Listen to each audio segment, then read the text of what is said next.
She won the 7-year war against Caracas and was popularly known as the Goddess of War.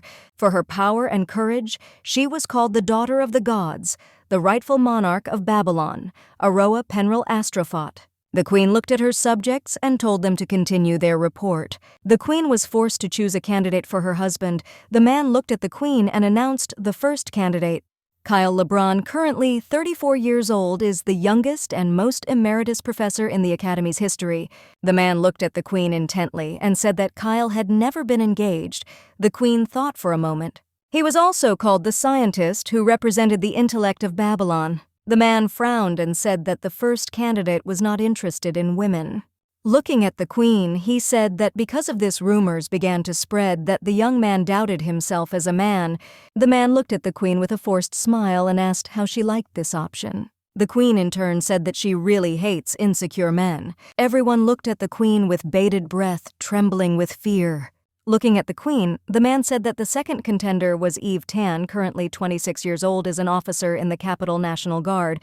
The young man is a bright and optimistic person, looks great, performs his duties well, and has a wide social circle. The man looked at the queen intently and said that the young man was the only heir, and therefore she would not have to worry about relatives. The queen thought for a moment and said that it seemed like a good option. The man timidly said that unfortunately the young man had a fiancé. The queen looked at the courtier in surprise, as she did not expect the young man to have a bride. She asked in bewilderment if they really wanted her to marry someone else's man. The man was taken aback and said that this was not so. He was very nervous looking at the queen and said that he would like to introduce the next candidate. Viperian Blake is a great military leader. He is 29 years old. The queen looked at the male courtier with puzzlement and asked who had recommended him. The man said that his mistress was Jim's best friend. Looking at the queen, he said that the young lady was unofficial a bride, and her status was different. The queen angrily told him to shut his mouth, as that was not the only problem. She said that the queen's concubines should be further removed from power than anyone else. The young man was from the most powerful noble family. The queen looked at all the courtiers and asked if they were really going to live with two rulers. The man timidly asked the queen for permission to introduce the next candidate. Cyrano Lesors served as the Queen's senior aide, was Deputy Minister of War, and assisted the senior diplomat. He was called a young political hero, but he also had many political opponents, and he was also the most handsome man in the empire. The man looked timidly at the Queen. He saw that she was furious. The man said that the young man had once been the Queen's fiancé, but his heart had been broken. The Queen, in turn, looked at the young people with a grin. A moment later, she asked angrily if they were making fun of her. She knew her assistants were complete idiots and wondered if she should just kill them all. She looked at them with fury and told them to all leave immediately. Everyone looked closely after the Queen and called her, as they had something to discuss. A month ago, at a meeting, politicians said that it was stupid to challenge the Queen's authority now, and they needed to keep quiet. They were very surprised that she brought them such a brilliant victory. The Marquis said that some time had passed since the Queen's return, and now their future was more important than the past.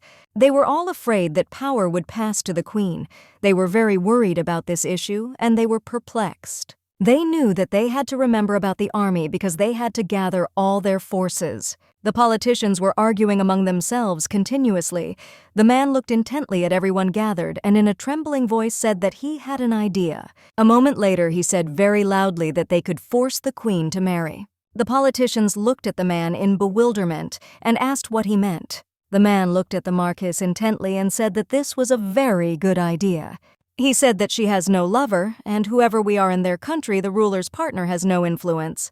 He looked at everyone closely and said that they could put one of their people in that place. He said several families were already preparing to send a letter to the Queen with the proposal, and politicians really liked the idea. The man asked with a grin what kind of man the Queen would prefer. She was called a witch and considered the most powerful queen in history. The Queen became alert. She did not understand where she was and what sound she heard. She was confused as she stood in the middle of the battlefield. The maid looked at the Queen and in a trembling voice said that it was already noon and it was time for her to wake up. The maid said that the chaplain had been to her several times already, and he said that it was very urgent. Aroa looked at them in bewilderment and asked if the Queen couldn't even get enough sleep. She didn't understand why they were disturbing her. The maids approached the queen with smiles and asked if she would like a massage. The maids smiled looking at the queen and asked if they could begin. The queen asked in bewilderment if her refusal would establish them. The maid told the queen not to say such a thing. The maids smiled and told the queen that they were finished, and the queen said that in that case they could leave. The maids told the queen that they still had some, they should rest a little more. The queen thought that one day she would fire them. The maid told the queen that the chaplain was waiting for her. Aroa told the maid to come in. A moment later the lord entered the queen's room and greeted her. The queen looked at him intently and asked, what was the rush so early in the morning? She asked if he was planning a coup. The lord was shocked by what he heard, taken aback. He said that such a thing would never happen. The queen sighed heavily and said that some fools are eager to do the impossible. He shouted that in that case he was ready to prevent this at the cost of his life, and if some people were unfaithful to the queen, then he would wring their necks with his own hand. He shouted that this was the only purpose of his existence. Aroa sighed heavily as she saw that he was still going a little too far. She looked at him in surprise and asked what made him hurry so much. The lord sighed heavily and said that those who wanted to marry her had arrived. The queen looked at him in surprise and asked what he was talking about. The lord said that according to the letter received last night, there were already 38 people asking for her hand. He said that there were envoys from other countries, but he did not dare to invite the grooms themselves here, and they were now outside the city. He said that all the proposals were written according to the customs of their empire, but he had prepared a list of candidates. A moment later, the queen picked up the list, and after she read it, she began to laugh hysterically. She looked at the lord intently and asked if they really wanted her to get married. The lord said that was right. She was furious because she knew that her vassals were simply madmen. When an emperor announces his imminent marriage, official letters are sent to all noble families. After this, the nobles select the best candidates and send letters with portraits. This is a normal observance of etiquette. But the young people did not even send notification letters. There was such a sudden request for a hand and heart. It was disrespectful to the queen as a woman, to the ruler who was called the goddess of war. The lord asked the queen in a trembling voice which family's proposal she would prefer. The queen looked at everyone present with fury. She was very angry. Those present in turn silently trembled from the queen's furious gaze. The queen said that she never imagined that she would miss the battlefield. The handmaiden smiled and said that the queen should be here. The queen asked the maids if this didn't irritate them. The maid looked at the queen in bewilderment and asked what she was talking about. The queen told the maid that she could just tie up her hair. The maids hurriedly told the queen that they enjoyed looking after her bright hair. They asked if the queen would like them to style it in a youthful style. The queen looked at them with fury and told them not to even think about it, as she would simply cut them off. The maids were shocked. They did not say that they would not allow her to do this, since her image symbolizes power. The maid looked at the queen and asked what would happen to the ambassadors. The ambassadors looked at the lord intently and said that they would not take a step until they met the queen. The lord looked at them and said that the queen needed rest as she had just returned from the war. He looked at them and said that they would have an audience with the queen. The ambassadors beamed with happiness. Lor said that unfortunately he did not know how long they would have to wait, and the ambassadors were disappointed as they did not expect to hear such a thing. The lord looked at the queen and puzzled said that they had received several more letters with the proposal today. The queen said that she was irritated by the new proposals, and the maid asked in surprise if she was really thinking of rejecting them all. The queen asked if she was really asking her to resign herself to the marriage. The maid was taken aback, not knowing what to answer. The queen looked closely into the mirror after all the preparations. She said with a smile that they had done a good job. She said that as maids of the main palace, they do their job very well. After these words were spoken, the maids beamed and thanked the queen for her praise. The queen left the room in a hurry. The maids told her not to miss dinner. The queen mentally asked them for forgiveness as she had plans for the evening. The knights in turn stood guard with honor during the night, and a moment later they saw the queen. The knights stood for a moment in bewilderment as they saw the state the queen was in. The queen let them go and told them to leave. A moment later she approached her father's tombstone. Bowing, the queen told her father with a smile that she had won. Throughout the war, she dreamed of saying these words, but when she returned, she was afraid to come to her father. The queen missed her father very much, who was no longer alive. She really wanted to see him again and spend time with him like in childhood. But every time she looks at the grave, she remembers that he is no longer there. She knew that he was the only one who loved and understood her very much. She knew that now there was absolutely no one left next to her. She wanted her father to drink with her. A moment later, she saw next to the grave a white orchid, a short pipe and leaves of black tea, old wine, and a feather. Yes, she saw leather bracelets and a razor and a children's novel about heroes. The queen was puzzled because she knew that her father had liked all these things during his lifetime, but she did not understand where they came from. A moment later, she heard a noise. She thought it was most likely an assassin. The queen said in fury that if he took another step, she would kill him. A moment later, she realized that it was not the killer she was still curious about who left the flowers on the grave. A moment later, she ran and shouted at the man to wait. She ran and saw the silhouette, but unfortunately not clearly as she was drunk. The queen ran after the man as fast as she could, but accidentally tripped. A moment later, she grabbed the man and they fell together. The queen froze as she saw the young man's face clearly.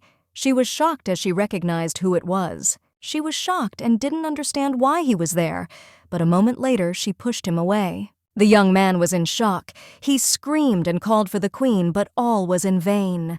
The queen sat down slowly on the ground as she had a very bad headache. She tried to get up and sighed with relief as she realized that she was lucky to be able to move. She looked around in bewilderment because she did not understand where she was. She realized that she had fallen off a cliff. The queen looked sideways at the young man. She did not understand why he fell after her. She saw that he had hurt his leg. She wondered if he was hurt from falling from such a small height. She thought that he was just weak, since she had a body stronger than ordinary people. She looked closely at the young man and wondered how long it had been since they had seen each other. Aroa looked intently at the young man and asked if he loved her. Shirano looked closely at the queen. He was surprised by such a question. They had not crossed paths since then. The queen slowly approached the young man and called him. Cyrano looked at her with fury and asked if she had gone mad. The queen looked at him in bewilderment and asked what he was talking about. He asked why she needed to pull him along with her if she was going to fall herself. He said it was very dangerous. The queen was shocked because she understood that they had not seen each other for a long time, but he had changed a lot and had become more impudent. She knew she had to keep her cool since he was the one getting hurt because of her. Aroa asked why he didn't grab onto something. Cyrano said he couldn't hold the two of them anyway. She said he was just stupidly trying to catch her. He looked at her and asked if she was suggesting that they just let the queen fall off the cliff. Cyrano looked around and said that they had fallen from a very steep slope. There was no path visible and there was no way to grab onto a tree. Looking at the slope, he said that it was too dangerous to climb and it would take the guards some time to find them. The queen was angry with herself because if she had known that things would turn out this way, she would not have driven the guards from their post. Cyrano looked at the queen and said that it seemed she was not hurt. The queen was taken aback when she saw that he had difficulty standing on his feet. She looked at him closely and asked if his leg hurt much. The queen came closer to him and said that she could take a look and help. He said that there was no need for that, and she should go to the palace and send guards for him. The queen was taken aback and said that his wound was bleeding. He said he could handle it himself. The queen asked angrily, what if his leg was broken? She asked if he really wanted to remain a colleague forever. He looked at the queen intently and said that she could go and call him a doctor. He said that fortunately she was not injured, and if she had died here, there would have been real chaos. Aroa knew that she could easily climb the slope herself. Grasping the tree, she looked at her friend and told him to stay here and she would definitely bring help. She knew that such a hill was no obstacle for her. A moment later, she froze in place from shock. She was shocked and wondered why she suddenly lost her breath. She didn't understand what was happening as she found it difficult to breathe. The young man looked at the queen in bewilderment. He called her, but there was no answer. The queen was in shock and felt like she was dying. She was furious because she knew she must not show weakness. She knew she had to be perfect in everything without any weaknesses. The queen called the young man but told him to stay where he was. She told him to close his eyes and stay put as this was an order. She knew it shouldn't be this way, and whatever the disease, she would rather die than go mad like the previous king. The queen struggled with the pain inside, but she couldn't do anything. Cesaro approached the queen and hugged her tightly. He said that everything would be fine. She was very surprised as she did not expect this. He said that he would definitely help her cope completely. The queen was shocked as she did not expect to hear such a thing from him, but a moment later she told him not to tell anyone. The young man said that he would risk his life and would not tell anyone anything. After some time, as they sat in silence waiting for the guards, the queen looked at the young man and called him. She asked him if he remembered what happened to the previous king. She said he stopped recognizing people and was always muttering nonsense that didn't make any sense. The young man sighed heavily and said that he remembered it. The queen looked at him puzzled and asked what she should do if the same fate befell her. She really wanted to hear the answer from the most talented politician in the entire empire, but in turn she was very afraid that one day she would go crazy. Cyrano looked closely at the queen and said that everything would be fine. Without taking his eyes off her, he said that she could trust him. Cyrano said that he would not allow this to happen to her. The queen looked at him in surprise as she did not expect to hear such a thing. A moment later, the queen decided to get up. The young man looked at her in surprise and asked if she was okay. She sighed heavily and said that she was fine. She just felt a little sick from the hangover. He sighed heavily as he felt relieved. She said that her body was not hurt and she was fine. She said that they could move forward little by little. He looked at her in surprise and asked if she really intended to go. He shouted that she had not yet recovered. She looked at him in bewilderment and said that she had already felt better. He looked at her and told her to wait for him and he would go and get help. The queen was puzzled, looked at him and asked if he really wanted to go somewhere with such a leg. He looked at her intently and said that it was certainly better than letting her go alone. She looked at him in bewilderment and asked where he was going with such a wound. The queen said she would rather bring help. Cyrano said she could. They had brought unnecessary risk upon themselves, and he would better go. He said he could handle it because the bleeding had stopped and his knees were not hurt. She looked at him intently and told him to stop pretending. Cyrano looked at her in bewilderment and asked what she was talking about. She looked at him with fury and said that she saw everything. Cyrano looked down at the ground. She asked him why he was so pouty and asked if it was hard for him to stand. The queen offered him her help, but the young man refused. The queen was furious and shouted that he was just a stubborn idiot, but a moment later they heard the voices of the guards. The queen looked at them in bewilderment for a moment and then she shouted. The guard looked down in surprise and shouted as he saw the queen. The advisors present in the hall were a little puzzled as Her Majesty had not yet returned. Everyone was puzzled because they did not know where the queen could have disappeared to. No one knew where she was. The lord was shocked because he knew that he couldn't just tell the nobles to go home. Everyone present was unhappy because they were kept waiting for a very long time and it was very rude of the queen. They wanted to go to the queen's inner palace. The lord said that this was unacceptable since the inner palace is the queen's personal territory. He said that the queen was not married yet and they could not just barge into the palace of an unmarried lady. The marquis said that they were very concerned about the current situation, so they were eager to see the queen. The lord looked at the marquis in bewilderment and asked what he was talking about. The marquis said that their queen was a great keeper of peace. He wondered if in the entire capital there was a person who could brighten up her loneliness. He said that when the queen meets her lover, her loneliness will come to an end, and her subjects will be very happy for her, and everyone present supported him. The marquis looked closely at the lord and asked permission to meet their queen. Sometime later, the marquis and a crowd came to the queen's palace and said that they had come for an important discussion. The maid looked at the lord in bewilderment and asked what kind of a mess they were making. She said that the queen had not returned. The lord sighed heavily and said that it was hopeless since they stubbornly stood their ground and demanded a meeting with the queen. The maid looked at the lord and asked if he didn't know where she might be. They knew what she had been through and knew that it would be difficult for her to return to the palace under such conditions. Cyrano looked at those present and said that he had a denunciation from the queen.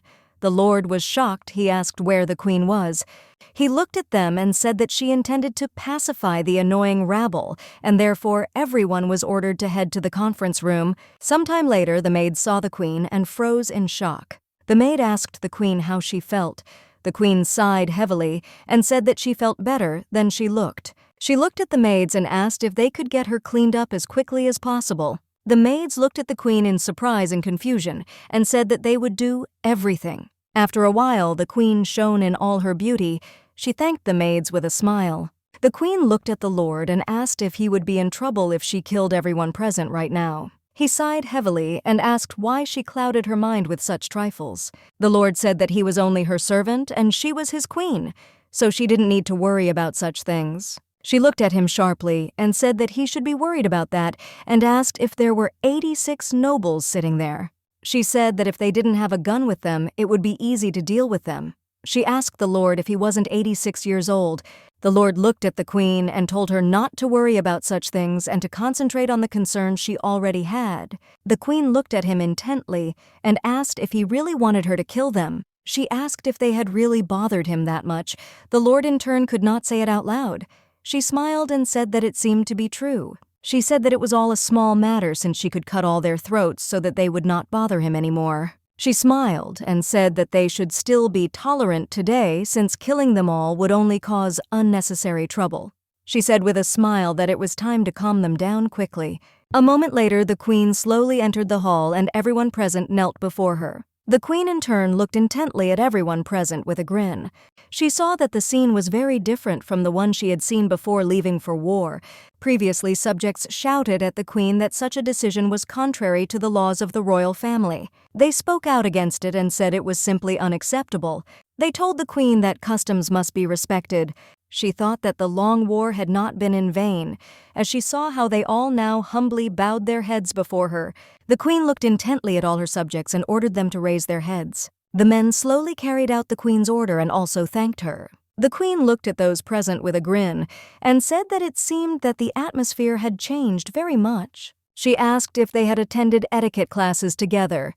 The men hesitated but did not answer. A moment later, the marquise turned to the queen and asked her to take the document. She looked at him in surprise and asked what was in the document. The marquis said that he would like her to look at the list of candidates. The marquise looked intently at the queen and asked her to choose a new king. She looked at him with fury and asked if she had heard everything correctly.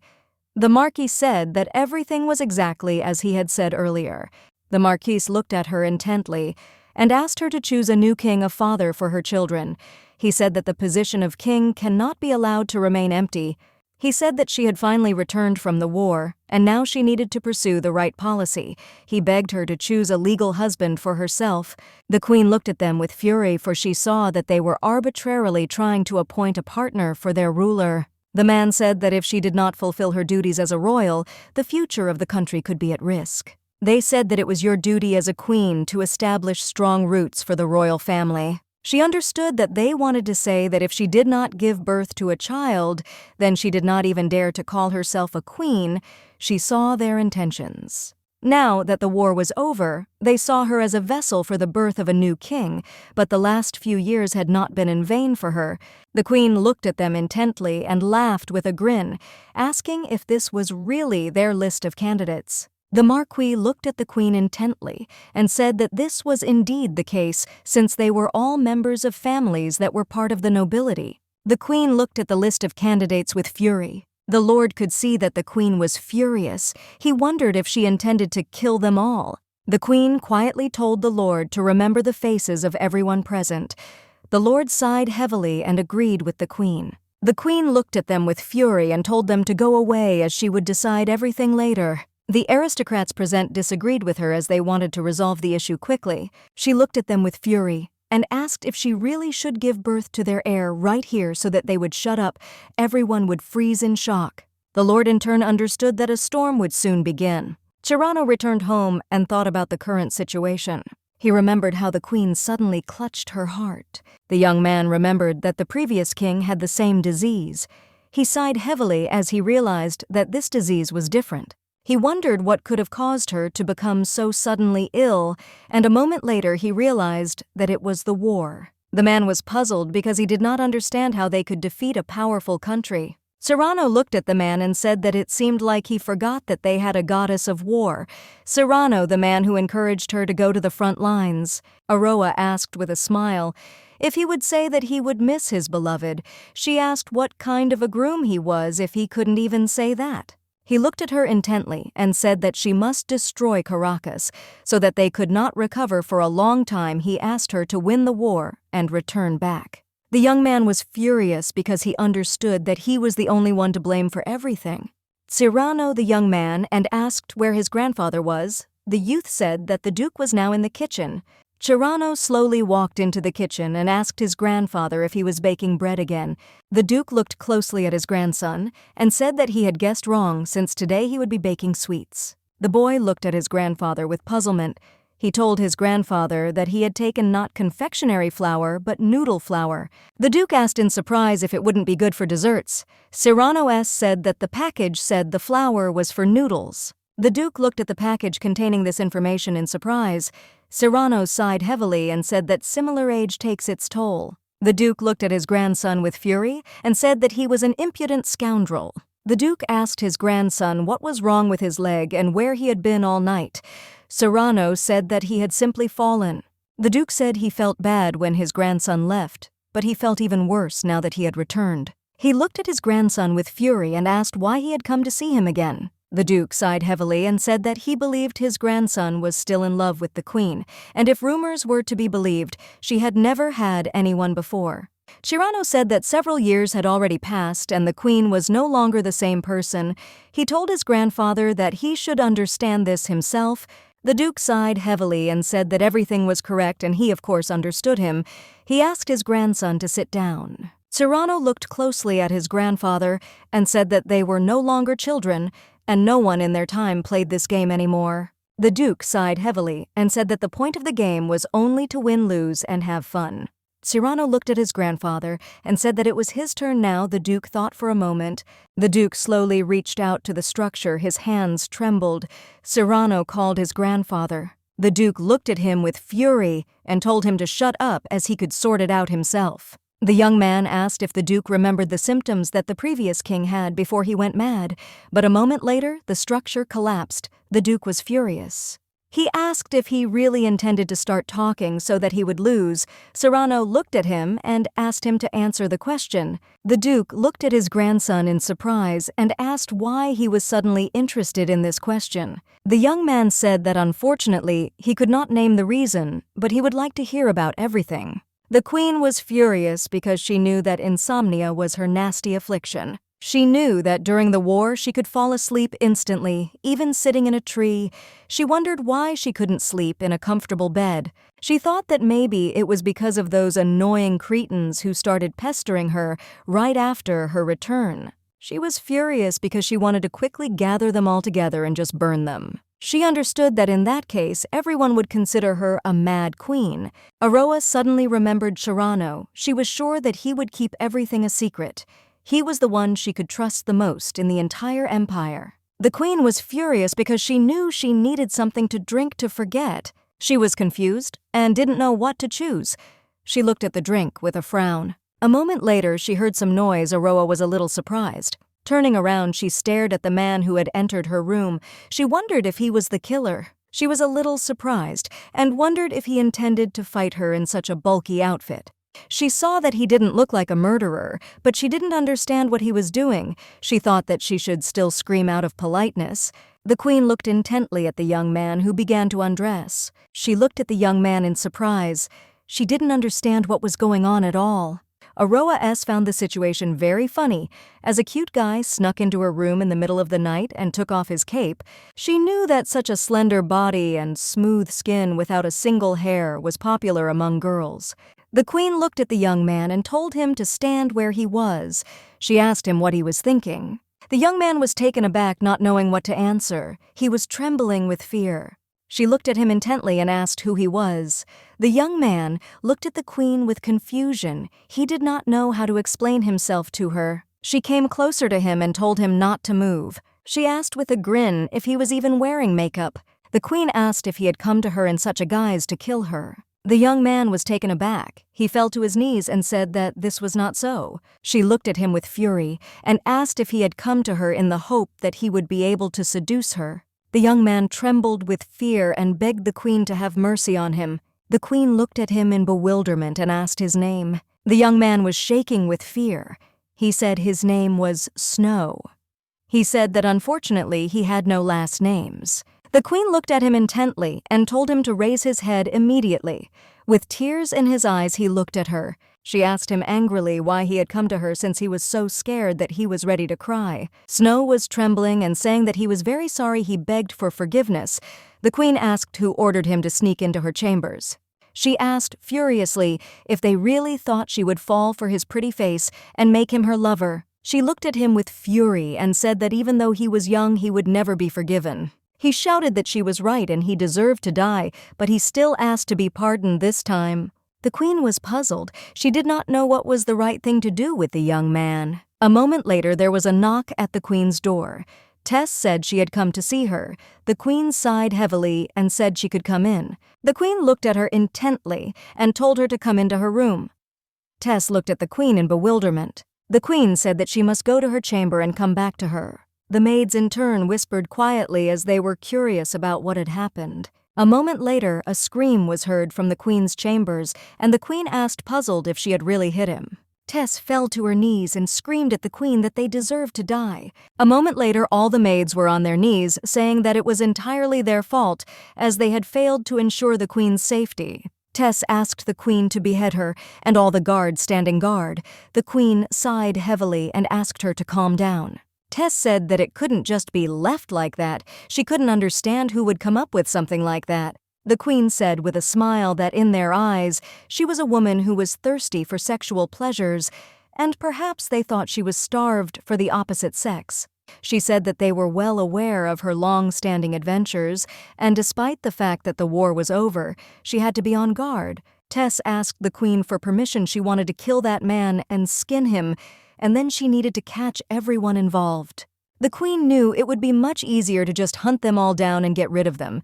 She knew she shouldn't pursue a bloody policy. The queen looked closely at the maid and told her not to tell anyone and to bring the head butler. The lord looked at the queen and said that he thought it would be wise to turn a blind eye to the incident. The lord looked at the maid and told her to order her maids to keep their mouths shut. Tess was shocked by this order. The butler said that this man should be locked in a secluded place of the palace. The butler said that later he would certainly personally interrogate the young man. The butler said angrily that judging by the appearance of the young man, he was just someone's puppet who was being manipulated. Looking at the young man, the butler said that until the investigation was completed, he should be left, and then it would be easier for them to decide what to do with him. The queen looked closely at the maid and told her to do everything as the head butler ordered.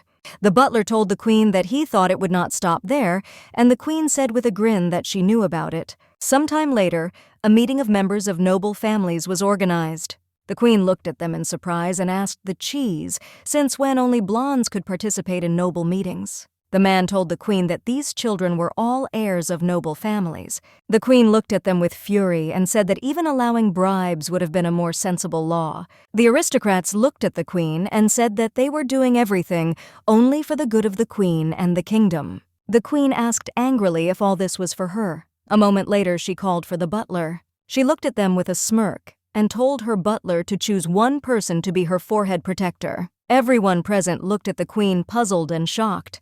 They did not expect to hear such a thing. The aristocrats were shocked. They shouted to the queen that it was impossible to act the way they had just gathered at an important meeting. They shouted that she should not take the matter so lightly, and the queen looked at them with a grin as they became very animated. She looked at them with fury without asking if they thought her choice was frivolous. The queen looked at the man and told him to choose a concubine for her. The man looked at the queen in confusion and asked why he should do that. She looked at him with a smirk and asked if he really had the guts.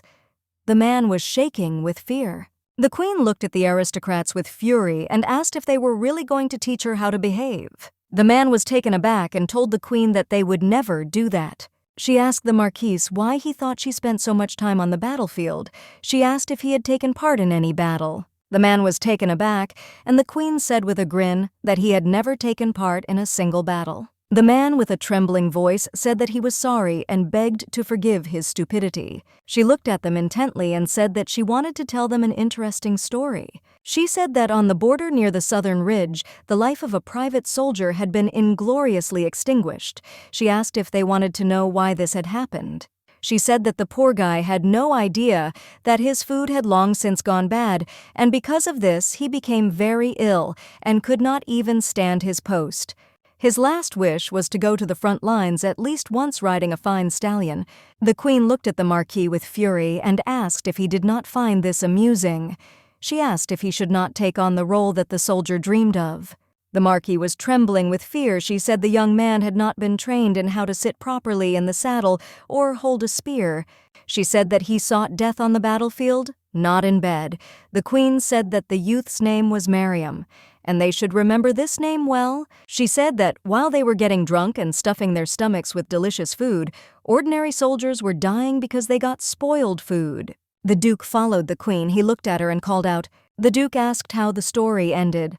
The queen looked at him in surprise and asked what he was talking about. The Duke asked the queen if she would allow him to realize his dream. The queen looked at the Duke with fury and asked him if he really thought she had agreed to such an absurd request. The Duke said he was sure the queen had listened to his request. She sighed heavily and said she was not so responsive. The Duke, puzzled, said that he would still like to know the truth. He asked if she would like to tell him about the ending. The queen said that she was very tired and did not want to talk about anything else. The maids looked at the queen intently and asked with a smile if she would like to take a hot bath. The queen said that she had already washed her hands and asked if she smelled of something. The maid looked puzzled and said that she didn't mean that. The queen looked at the maids and said that they were free and told them to bring her something to drink. Aroa was furious. She didn't know what to do with the aristocrats. She knew that Cyrano would definitely advise her on many punishments for the aristocrats, as he was an expert in humiliating and mocking the nobles.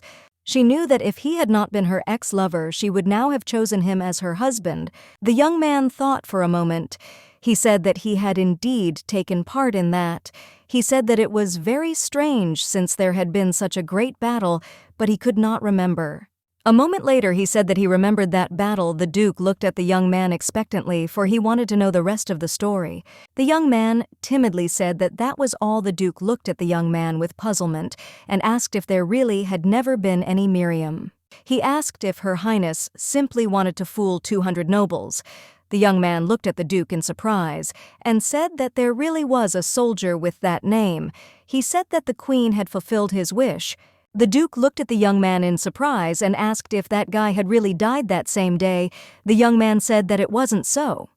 The Duke looked at the young man in surprise. The young man said that the soldier mounted the largest horse and rushed into battle. He said that Her Majesty allowed him to ride with her on one horse. The men were perplexed, as they did not expect to hear such a thing. The young man said that since he was protected by the queen herself, he was able to take part in the battle and return alive, and was later well patched up. The Duke was furious as he realized that they had been fooled again. The Duke looked at his grandson with fury and said that the queen simply wanted to laugh at him. Cyrano looked at his grandfather in surprise and asked if the queen had really called 200 nobles to mock him personally. He looked closely at his grandfather and asked how the queen was feeling. The Duke sighed heavily and said that this time everything went smoothly, but a queen without heirs could not be recognized. Cyrano sighed heavily and said that the queen was still alone. The Duke said that everything was correct and that her popularity was currently at its peak. He said that the queen's marriage was a different matter altogether, since it was not a question of whether it was right or wrong. He said that the whole kingdom was waiting for her to continue her line. Cyrano said that they would use a man from a noble family and try to take the most advantageous position possible. The Duke said that everything was correct, and the longer they dragged it out, the more tension there would be. He said that a full-scale competition had begun for the place of Her Majesty's groom. The Duke looked at his grandson and told him not to rock the boat. He said that even if Her Majesty rejected him, they would not take their eyes off him. After all, his status as the Queen's former lover was still there. He remembered how the Queen had once asked him if he loved her. The Queen had looked at her fiancé and said that she was going to war. Then she asked if he wanted to say goodbye. She looked at him in surprise and said that he was a lousy groom. He looked closely at his grandfather and said that everything was fine because he was not afraid of them. The Duke sighed heavily and, looking at his grandson, said that he knew it. The Duke looked closely at his grandson and asked what he intended to do after his death. The Duke asked him if he wanted to become Lord Truven or if he wanted to remain Cyrano Lessors. The young man sighed heavily, but said nothing. The Duke looked at his grandson with fury, and said that he would not pass on the title to him, and even he could not think about it. The Duke looked at his grandson, and said that he was the worst bastard in the whole world. Cyrano looked at the Duke intently, and asked if that was the reason he had adopted another child. Cyrano looked at the Duke intently, and told him to stop swearing. The Duke looked at his grandson with fury and told him to shut his mouth and go to bed immediately. The young man sighed heavily because he knew that everything happened because of him. Cyrano knew that he was guilty because the war had started because of him. He knew that if there was even the slightest hope of redeeming himself, he would do anything.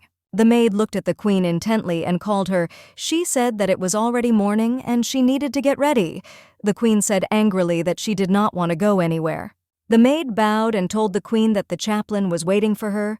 Aroa thought that another batch of marriage proposals had arrived. She said angrily that they didn't seem to know when to stop. She asked angrily how many times they had already sent her letters. The queen looked at the maids with fury and told them to carry them to her. The queen scoffed as she liked the way the letters with proposals burned. The queen said with a smirk that they should learn to save paper. The lord was shocked by the queen's actions. The queen said with a grin that she would rather live alone than with any of them. The lord fell to his knees and called the queen. She looked at him in bewilderment. The lord said that he was already 86 years old. He was very grateful that she allowed him, an old man, to stand next to her for a very long time. The queen looked at him in surprise and asked why he was suddenly behaving like this.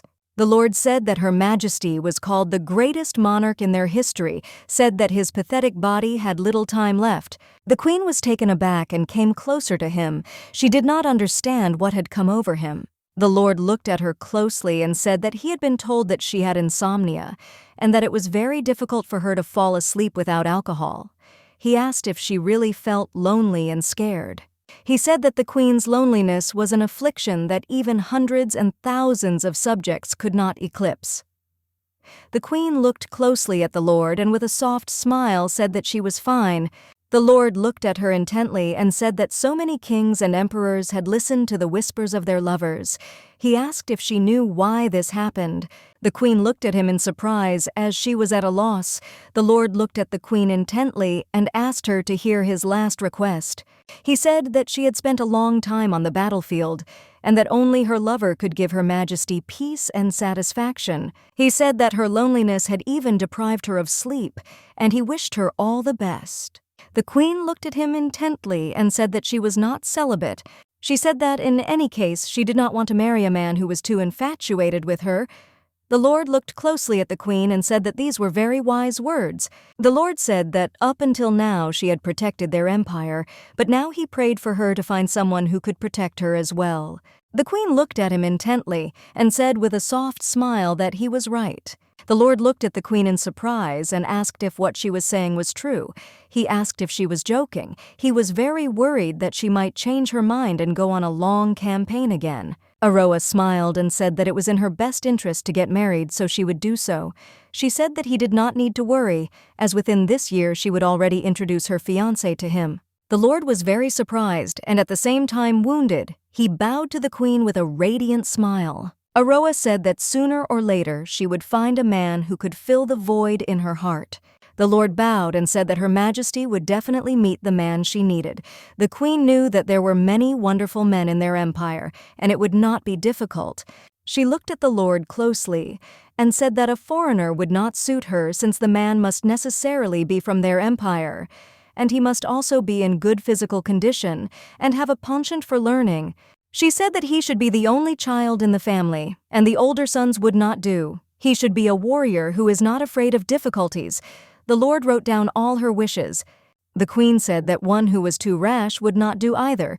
She hated whining, and so she said that the candidate should not irritate people with empty chatter. The queen thought for a moment and said that she hated people who were too closed off. She said that she doesn't like those who can't drink, and long hair won't do either. She said that at such a moment it might turn out that her wife would be even more feminine than she was. The queen said that she didn't like too big an age difference. The lord looked closely at the queen and asked if there were any other preferences. The queen said, of course there was. The queen said she didn't mind drooping eyelids, but she didn't like protruding noses and he shouldn't be too hairy. The queen said she didn't like a man who snored or slept a lot. The voice shouldn't be too loud, not too thin or mumbling. She said she didn't mind if he was tall, but his shoulders should be broad. The Lord was shocked. The queen looked at him and asked if he hadn't written it down. The queen said that the candidate must be able to control his emotions. His outlook must be as broad as the ocean, but with a calm disposition, like a gentle breeze on the field. She said that he should not slurp while eating, should respect all subjects. He should also not demand that the maids help him wash in the bathroom, and should not behave defiantly. The Lord wrote down all the wishes of the queen. The young man looked at the queen intently and asked if there was someone who fit all her criteria. He asked if the head butler really believed that. He said that it was not even difficult to guess that the queen did not want to marry anyone at all. She looked at him in surprise and asked why he thought so. The queen said that suddenly someone could be found and he should still be more optimistic in this situation. The young man asked if the butler really decided to carry out this order. He did not understand how one could find a person who did not exist. The queen said that passion and responsibility burned in the Lord, and she only gave him the opportunity to try. The queen said that he was the man who was more worried about her than anyone else in their country. The young man looked at the queen and said that if he were in her place, he would be more vigilant. She looked at him in surprise as she did not understand what he was talking about. He said that if Lord S's motivation was her order, then the situation could turn in a different direction. He said that the Lord could even summon the demon king himself to fulfill his duty. The queen looked at the young man and said with a smirk that if that was the case, she would have to marry the demon king. The duke, surprised and puzzled, reread the entire list.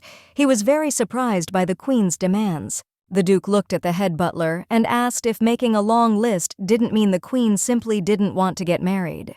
The butler said that he also thought so. The duke asked in surprise and bewilderment what they should do about it. The Lord said that they needed to find suitable ones from humans. The duke asked in confusion if anyone could handle something that even the head butler couldn't handle. Lore said that the duke could handle, for example, the difficult task of Dana. The duke looked at the Lord with fury and said that if he had awakened her to this, then he could at least take responsibility for it.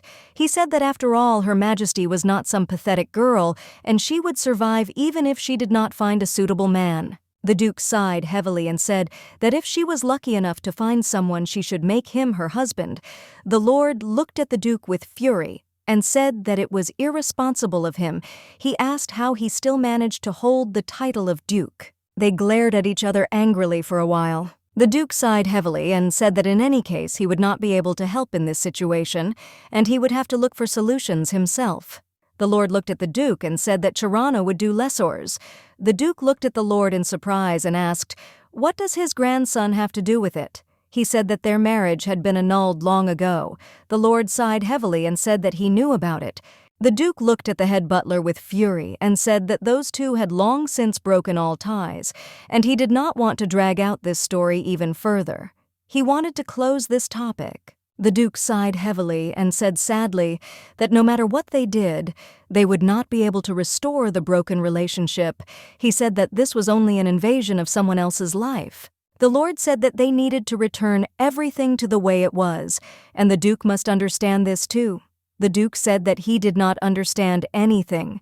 The Lord looked at the duke intently and said that his grandson was the man the queen needed. The duke sighed heavily and, looking away from his old friend, said that he had previously thought so too.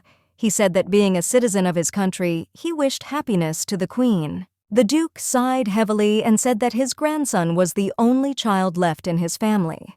The duke said that, to tell the truth, he did not wish to do anything that might upset Her Majesty. The Lord looked closely at the departing duke and said that he thought it would be right to take into account his grandson's opinion and not just draw conclusions. Lore said that he would not put any pressure on the young man. The duke looked at his friend with fury and told him not to even dare to start such a conversation. The duke said that his grandson was not a knight. He did not grow up in Babylon because he studied abroad. He does not tolerate alcohol at all, and he also has a very bad temper. In addition, his hair is very long, and he does not fit in. The Lord looked at the duke with fury and asked if he thought he did not know this. The young man looked at his grandfather in surprise and asked what had happened. The duke looked at his grandson with fury and said that from that day on, he would take great care of his face in order to whiten it. Cyrano looked at his grandfather in bewilderment as he did not understand what he was talking about. Looking at his grandson, the Duke told him not to cut his hair as it needed to be grown as long as possible. He shouted that he should grow his hair down to his knees if necessary. Cyrano looked at the Duke with bewilderment. He was puzzled by his words. The Duke was very angry. He looked at his grandson intently and shouted that he knew what was fashionable in the capital now, and he must follow fashion. The young man looked at his grandfather in surprise and asked why he suddenly started talking about such things. The Duke told his grandson to stop mumbling and start doing everything as he was told. The Duke handed the folded list to his grandson. The young man approached Cyrano and asked what could have upset the Duke so much. Cyrano sighed heavily and said that he didn't even know. The Queen looked at the Lord intently and asked with a smile, "Was it really only 4 people?" She asked with a grin if she could really choose one of the 4 offered. The Lord looked at the Queen intently and said with a smile that it was exactly like that. Aroa was surprised, but with a smile, she said that he had done a very good job. The Queen smiled and said that a meeting of all the nobility should be held as she would like to see the candidates for herself. First on the list of candidates was the excellent scientist Kyle Lebron. Second on the list is the radiant and cheerful Avitan, is a sociable person and has a bright personality. The third, Viperion Blajic, is a wonderful knight and military leader, and also didn't forget to mention Cyrano La Sorsa. The man trembled with fear when he said her name. The Queen frowned as she looked at the list of candidates, as among them were 2 old acquaintances of the Queen. The first is the lover of her good friend. The second is her ex-lover. Lore said that the young man turned 29 this year. He has extensive experience as an assistant to Her Majesty. During the war, he was the Minister of Finance, and for a time he was also a senior diplomat. Although he is called a young genius of diplomacy, he also has many political enemies who do not support his unconventional views. The man looked at the Queen timidly as he was afraid to speak further, but a moment later he said that in the past the young man had been Her Majesty's lover, but that marriage had been annulled. The Queen looked at everyone present with fury. A moment later, she stood up and asked angrily if they were making fun of her. She knew her assistants were complete idiots and wondered if she should just kill them all now. She looked at them with fury and said that the hearing was over. The Queen decided to leave, but her assistants called her Aroa was furious and did not understand why everything was going this way. The Queen angrily asked the Lord if he had decided to play a joke on her. The Lord looked at the Queen in bewilderment and asked what she was talking about. She looked at the Lord and said that this was simply unacceptable since Cyrano and Viperion could not become her lovers. The Lord looked at the Queen intently and holding the list closer to her, asked her to look at it. He said that this was all he asked. She asked angrily if he had decided to change the subject. She asked if he was laughing at her. Lore said that from the moment he set foot within the walls of this palace, there was not a single day when he did not risk his life. He said that she might find his actions too impudent, but before she killed him, he asked her to read the document. She looked at him with fury and asked what he was. She said she did not understand why she suddenly needed to kill him. She asked if he really saw her as a mad queen. The Lord looked at the Queen intently and said with a smile that he had prepared enough copy. The Queen took the list and headed for the exit. She was furious because she knew that the Lord was just a stubborn old man. The maids looked at the Queen with a smile and asked if she was hungry, and they also wanted to know if she wanted them to give her a massage. The Queen looked at the maids and said that she had something to think about. She asked them not to bother her. Tess, looking after the Queen, said that they needed to make secret preparations. She told her maids to pretend that they were not serving at the palace and to head for Prosperous Street. The maid looked at Madame in surprise.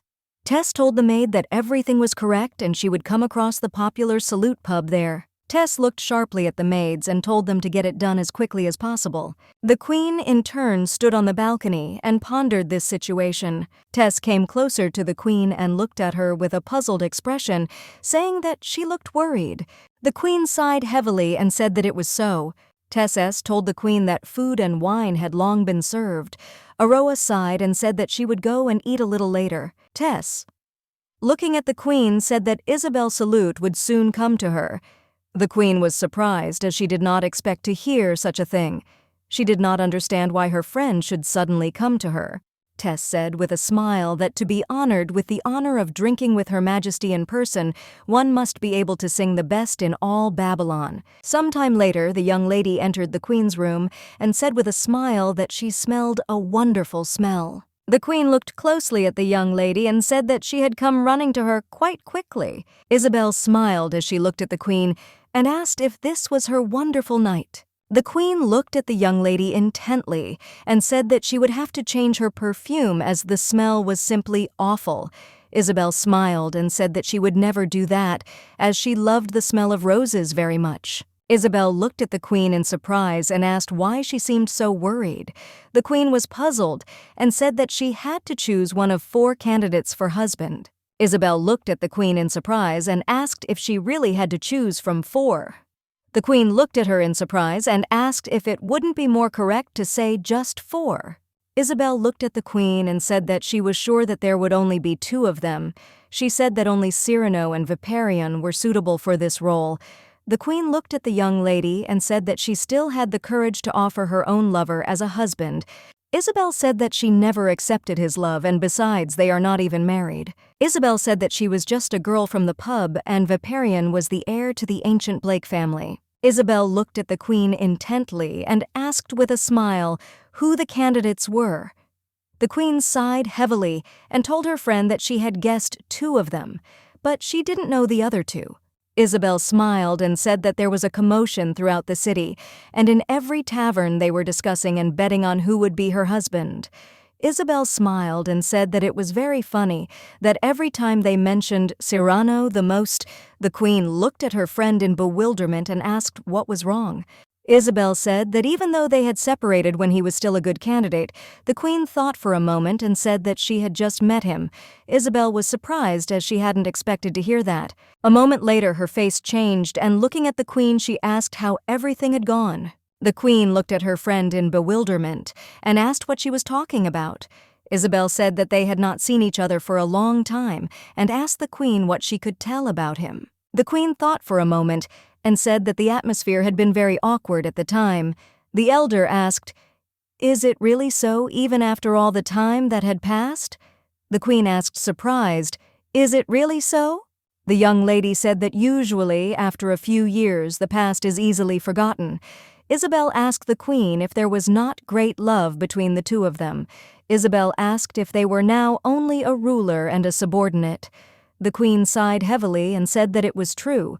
The young lady thought for a moment and said that if it wasn't some kind of tragic breakup, then they should think it over properly.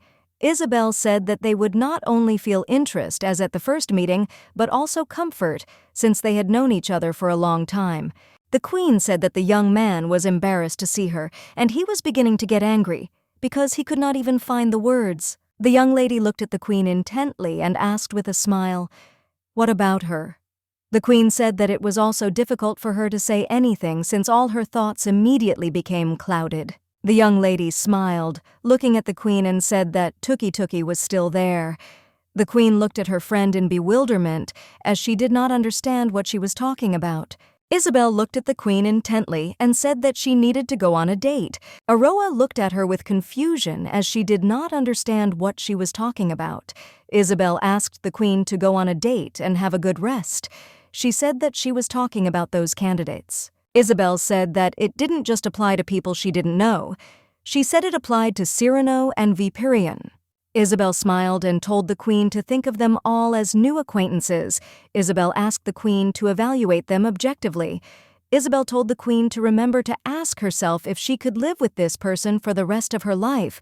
The queen sighed heavily and said that she understood her. Isabel looked at the queen intently and asked with a smile if she could promise her worthless friend something. Aroa looked at her friend in surprise and asked what promise she was talking about. Isabel smiled as she topped up the queen's glass of wine and told her to be honest. The queen looked at the young lady with puzzlement and said that she was always honest. The young lady looked at the queen with a smile and said that she was lying.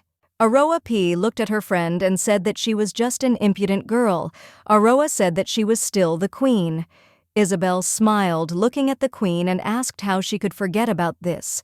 Isabel told the queen that she was the only person she respected in all of Babylon. The queen looked at her friend with a smile and said that they could drink to that.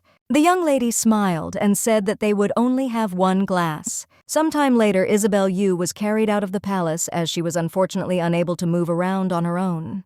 The maids in turn slowly laid the queen down. The queen looked at her subordinates and said that she would go on a date. They looked at her in surprise but were still very happy with this decision of their ruler. Aroa looked at Tess intently and asked if the young man was 34 years old. Tess said that he was the queen, asked if he was not a nobleman.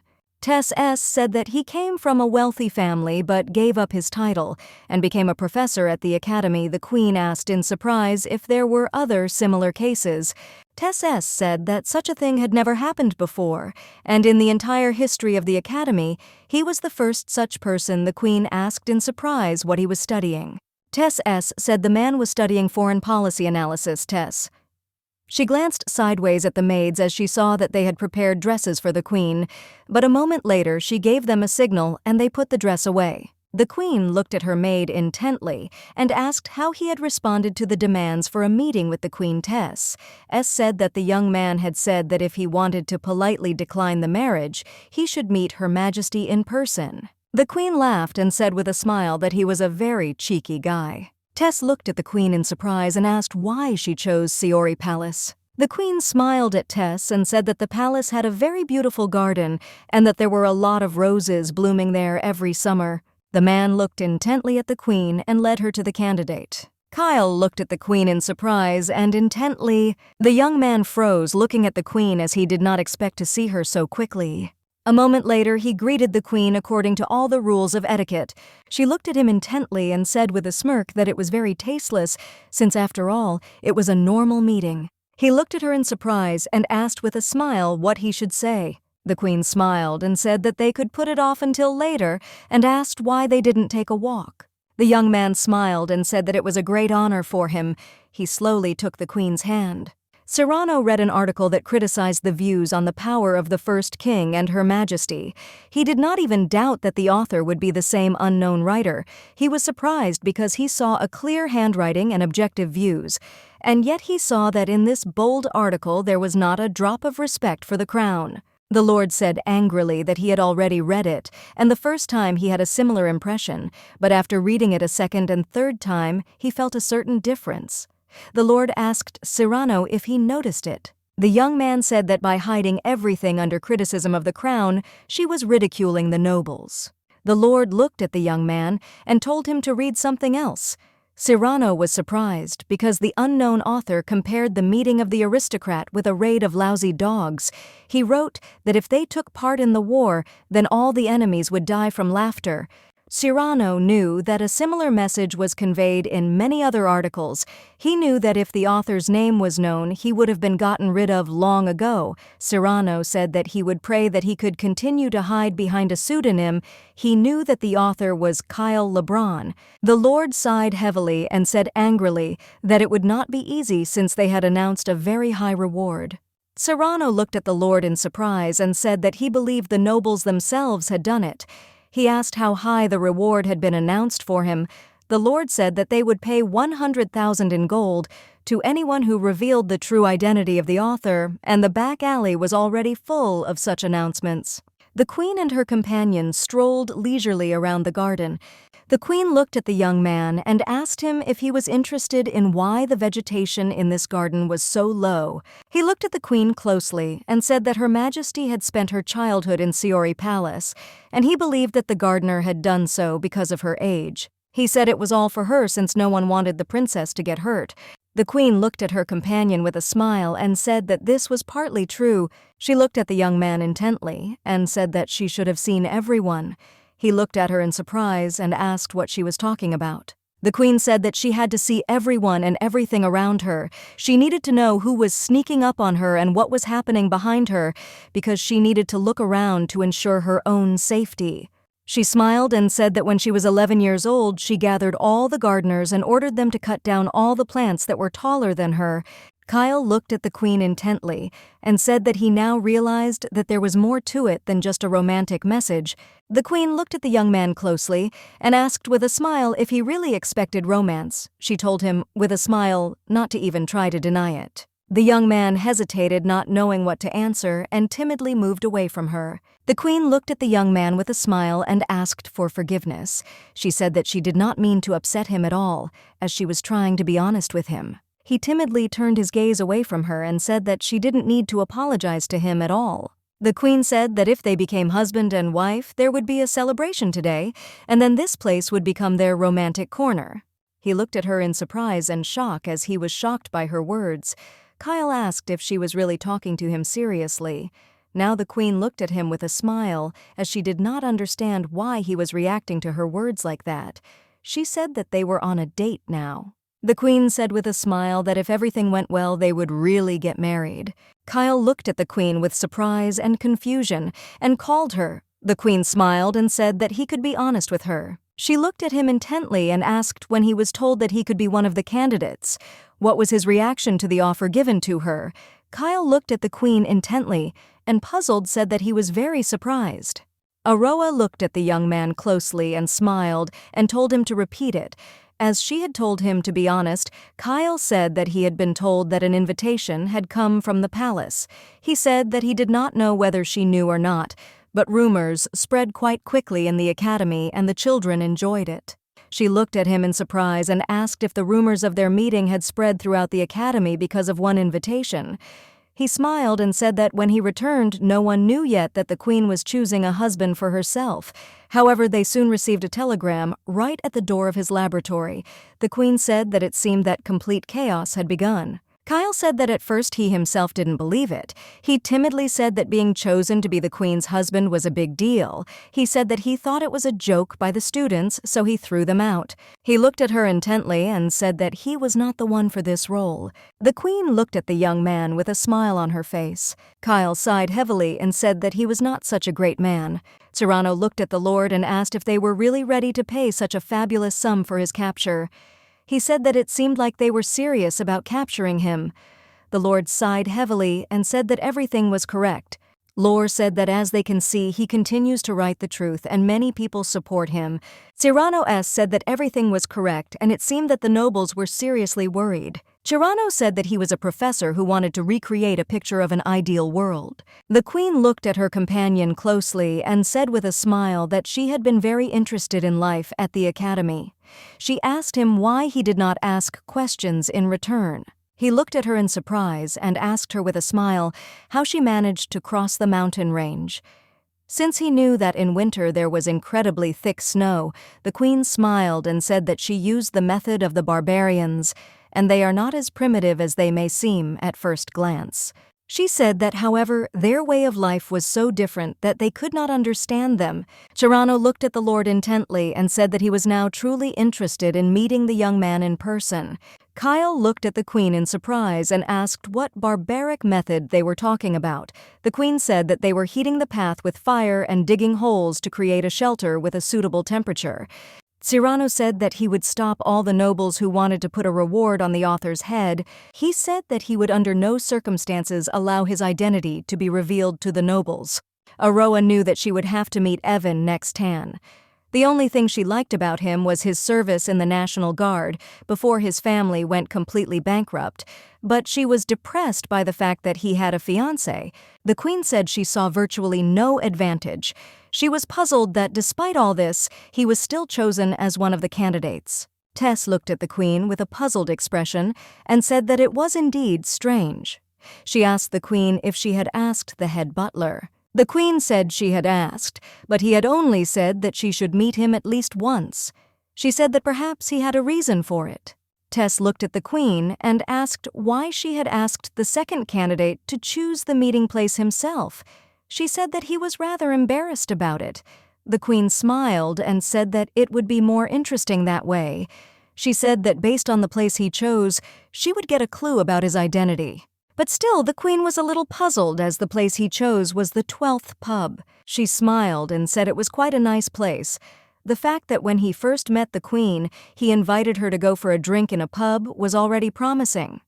Tess said that the maid told her that it was not a pub, but more of a restaurant, and people didn't go there to drink but to enjoy the food. Plus, there was a wonderful atmosphere. The queen was puzzled and wondered if anyone went to a pub just to eat. She was already eager to find out what kind of man he was. The young man looked at the queen intently and asked if he could find out under whose name she had reserved the table. The queen looked at him in surprise and said that she would like to go to the table that Ave had reserved Tan. The young man's face changed in the blink of an eye, and he looked at the queen with a smile. He smiled and said that he would definitely take her to the VIP guest room.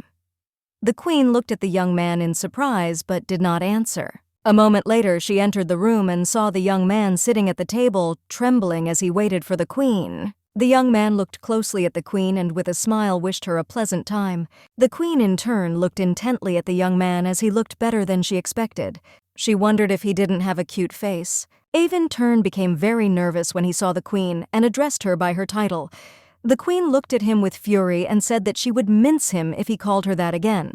The queen said with a smile that she did not expect him to recognize her immediately, since he was a simple officer. However, he immediately paid attention to her. The young man looked at the queen with embarrassment and said that it went without saying. She looked at him intently and asked if he had joined the army after she left. She said that she felt like he had never seen her. Eve timidly said that it was because his beloved was crazy about the queen. The queen looked at him in surprise and asked what he was talking about. Ave said puzzledly that they could skip this part. The queen looked at him with a smile and said that he was too worried and asked him to sit down.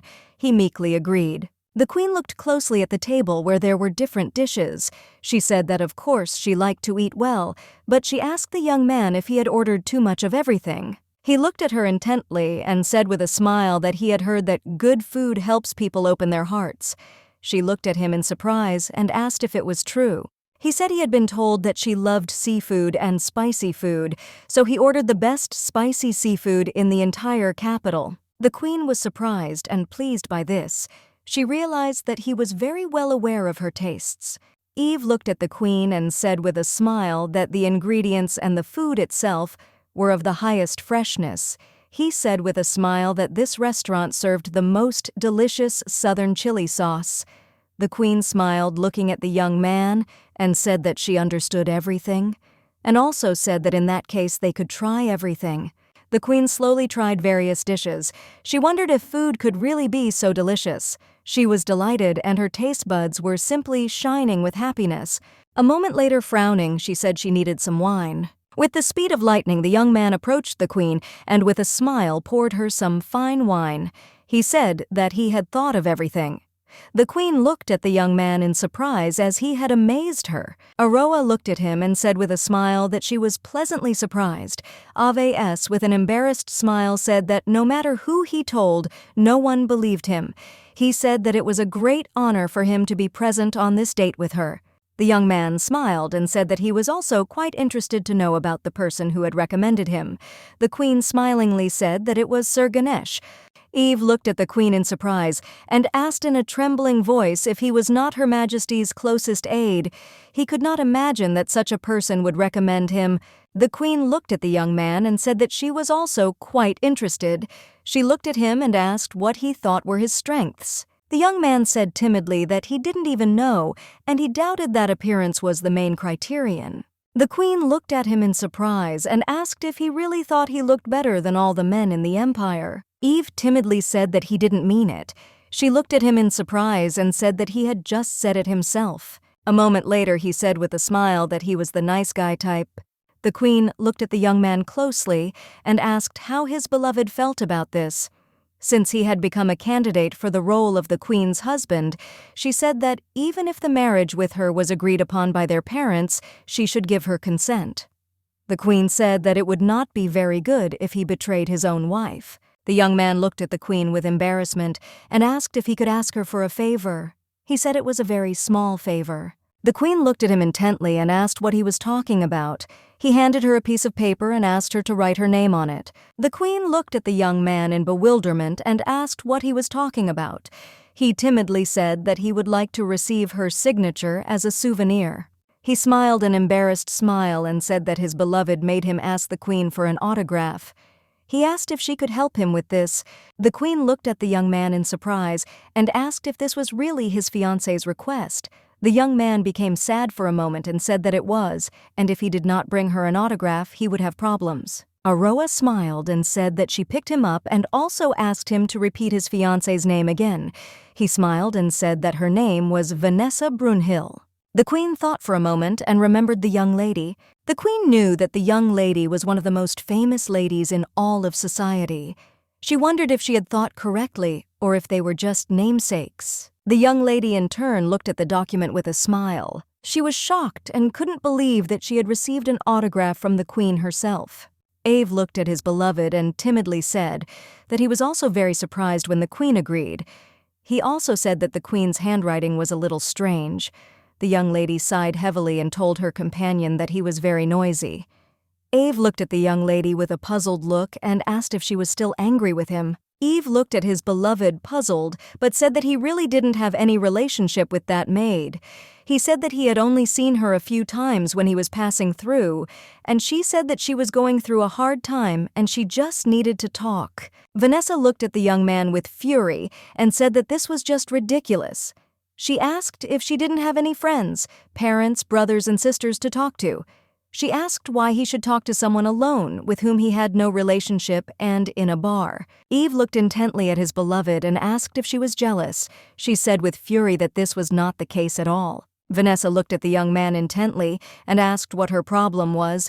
She asked us what had prompted the young lady to bring a man who already had a fiancé to the bar. Eve thought for a moment and said that the lady said that she has a boyfriend that she really likes but who already has a lover, but the bride is such an outstanding person that in comparison to her she is not even able to confess her feelings. Vanessa looked at her companion with fury and asked what happened next. He looked at her intently and said that the survey who advised her to confess her feelings so that later she would not regret anything. Then she asked him what he would do if someone confessed their feelings to him. He looked closely at his companion and with a radiant smile said that he told the girl that this man would immediately die at the hands of his fiancée if he confessed his feelings to him. Eve looked closely at the young lady and asked if everything was true. He said. Vanessa looked at him with fury and said that he was just a fool. The young man was shocked as he did not expect to hear such a thing. A moment later, he said timidly that, come to think of it, they were colleagues, and he didn't see what was wrong with having a few drinks together. He asked her if she really had to be that angry with him. Ave looked intently at his beloved and said that the girl even has a man she likes. Vanessa looked at him with fury. Avp realized that he needed to be silent for a while. He looked intently at his companion and said that if she said anything, he would never approach her again. A moment later, looking at his companion, he asked if he could just see the queen like that. He said it was a viewing, although it reminded him more of an interview. Looking at his bride, he asked what would happen if he became her husband. Vanessa laughed right in her companion's face. She asked him if he was completely crazy. She said that sometimes he talks complete nonsense. She asked her companion why Her Majesty should make him her husband. Vanessa smiled and said that since he managed to get an autograph from the queen herself, she was converting him. The young man breathed a sigh of relief. He looked at her closely and said with a smile that in that case they could go somewhere together. Vanessa smiled and said that unfortunately she had a very important meeting today, so she thought that she would not be there until dawn, since tomorrow morning there would be a new deal regarding the southern lands, and this is a new contract. He looked intently at his companion because he was very glad he knew that she was always busy. Vanessa was the heiress of the Brunhill family, which had enormous influence in the country. He knew that she hardly had any days off, so they rarely managed to spend time together. He looked closely at the young lady and asked her if she understood why the meeting with the queen had been arranged. He wanted her to know that they were to be married soon. He wanted to know if she really loved him. He wanted to know if his beloved really wanted to marry him. Blake's central headquarters in a hurry, throwing open the doors with fury and shouting at the young man to come out immediately. The third candidate is Viperian Blake, looked at the queen with bewilderment. The queen looked intently at the young man. She knew that he had no flaws in his appearance, neither in talent nor in character, but there were two good reasons why he could not become the husband of Her Majesty. The queen looked closely at the young man and asked with a grin whether he was coming or not. The young man looked at the queen with puzzlement and asked why he needed to go somewhere. The queen said that if she won, she would strip him of his noble title, and if he won, he could annul the previous conditions. Viperion looked at the queen with a puzzled expression and said that the conditions were a bit unfavorable for him. The first reason why they couldn't be together was because they were friends who grew up constantly competing with each other in fighting skills. The queen glared at him and said with a smirk that the winner would get Isabel. He glared at her with fury and asked what kind of nonsense she was saying. She looked at him with a smirk and asked if he was scared, calling him an old loser. The second reason was the girl he loved more than his life. Viperion was head over heels in love with Isabel Salou. He looked at the queen with fury and said that he was already coming. Sometime later, they were already standing on the training ground, ready to begin the fight. The knights looked at them intently. One of the knights said that this was a very funny sight since it was not every day that they could see something like this. Another knight told him to watch his tongue, since if anyone heard, he would immediately go to court. The young man looked at the queen intently and asked if she knew why he continued to accept her challenges. The queen looked at him with a grin and asked if he really hoped to win even once. He sighed heavily and said that he didn't. The queen looked at him in surprise and asked why he was doing it then. Viperion said angrily that he wanted to remind Her Majesty of how great her power was. A moment later, he struck the queen with fury, and for some time they fought fiercely. He looked closely at the queen and asked if she herself was against the marriage. The queen looked at the young man with a grin and said that it was a secret. He looked at her intently and said that they could simply say that Her Majesty had defeated him, and because of this, he being insulted, refused the offer. The queen looked at the young man and said that it would be better to say that he had tried a sneak attack on her, whereupon she became angry and sent him away. The queen said angrily that she herself did not know and told him to think for himself. She looked at him intently and said that Isabel wouldn't be angry anyway. Viperion froze at what he heard. A moment later, he said with a grin that the young lady would find it funny. The queen looked at the young man intently, as she was surprised that the young lady had already rejected the offer of the second most influential military leader in all of Babylon more than once. She looked at him intently and said that she would say that he had lost to her shamefully. She said that in any case their difference in classes was too great. Aroa looked at him intently and said that Dee thought it was still worth making sure. He looked at her in surprise and asked what she was talking about. The queen looked intently at the young man and asked in all seriousness if he would like to become her husband. Viperion looked at the queen with anger and bewilderment and said that he did not want to do this. He said that he would rather send her to war again. Rising from the ground, he asked the queen what she was going to do next. He said that of the candidates for husbands, only one, Cyrano, remained. The queen sighed heavily and said that everything was exactly so. She was puzzled and did not know what to do next. The queen was slowly getting ready for the fourth date. The maid looked at the queen intently and said that it would be great for her to wear a dress. At least once the queen looked at the maid in confusion and said that she was not going to a ball or a banquet. She did not understand why she should wear a dress. The maid looked at the queen in surprise and asked if she really remembered her name. The queen was perplexed and said that of course she knew her name since she saw her every day. A moment later, looking at all the maids, she called out their names. The young maids were shocked as they did not expect to hear such a thing. A moment later, the queen looked at the maid and asked why she suddenly spoke about this dress. The maid timidly said that it was a pity, since so many beautiful and fine dresses were lying in vain. She said that in her palace there were 8 wardrobes filled with dresses. Tess looked at the queen and said that clothes had to be looked after regularly to keep the fabric from getting damaged, and every time the maids imagined her in those clothes, the queen looked at them in surprise and asked if they really imagined her in dresses. The maids looked closely at the queen and said with smiles that all the outfits would certainly suit the beautiful queen. The queen thought that this was true since the only members of the royal family in Babylon were she and her Aunt Norris, and therefore they simply had no alternative. The queen looked at them intently and agreed. She said that they could bring something like a skirt. Everyone present was surprised by the sudden change of the queen. The queen told the maid to bring not a luxurious dress, but a simple skirt. Tess looked intently at the queen and said that they would find a suitable outfit for her in no time, and she only had to wait a few minutes. The queen looked closely at her outfit. She was pleased and she liked the combination. The maids looked at the queen intently. They said that she looked simply magnificent in this outfit, since they previously thought that the queen hated such outfits. The queen looked at her maids and asked them why she should hate such clothes. She said that she had no particular reason to dislike clothes that made her more beautiful. The queen smiled and said that the problem was only in constant training and there would be problems, but to change clothes every time. Tess came closer to the queen and told her to look in the mirror, as she looked simply beautiful. Aroa, in turn, stared intently into the mirror. The queen looked at the Lord and asked in all seriousness what she looked like. The Lord smiled and said that the queen looked delightful.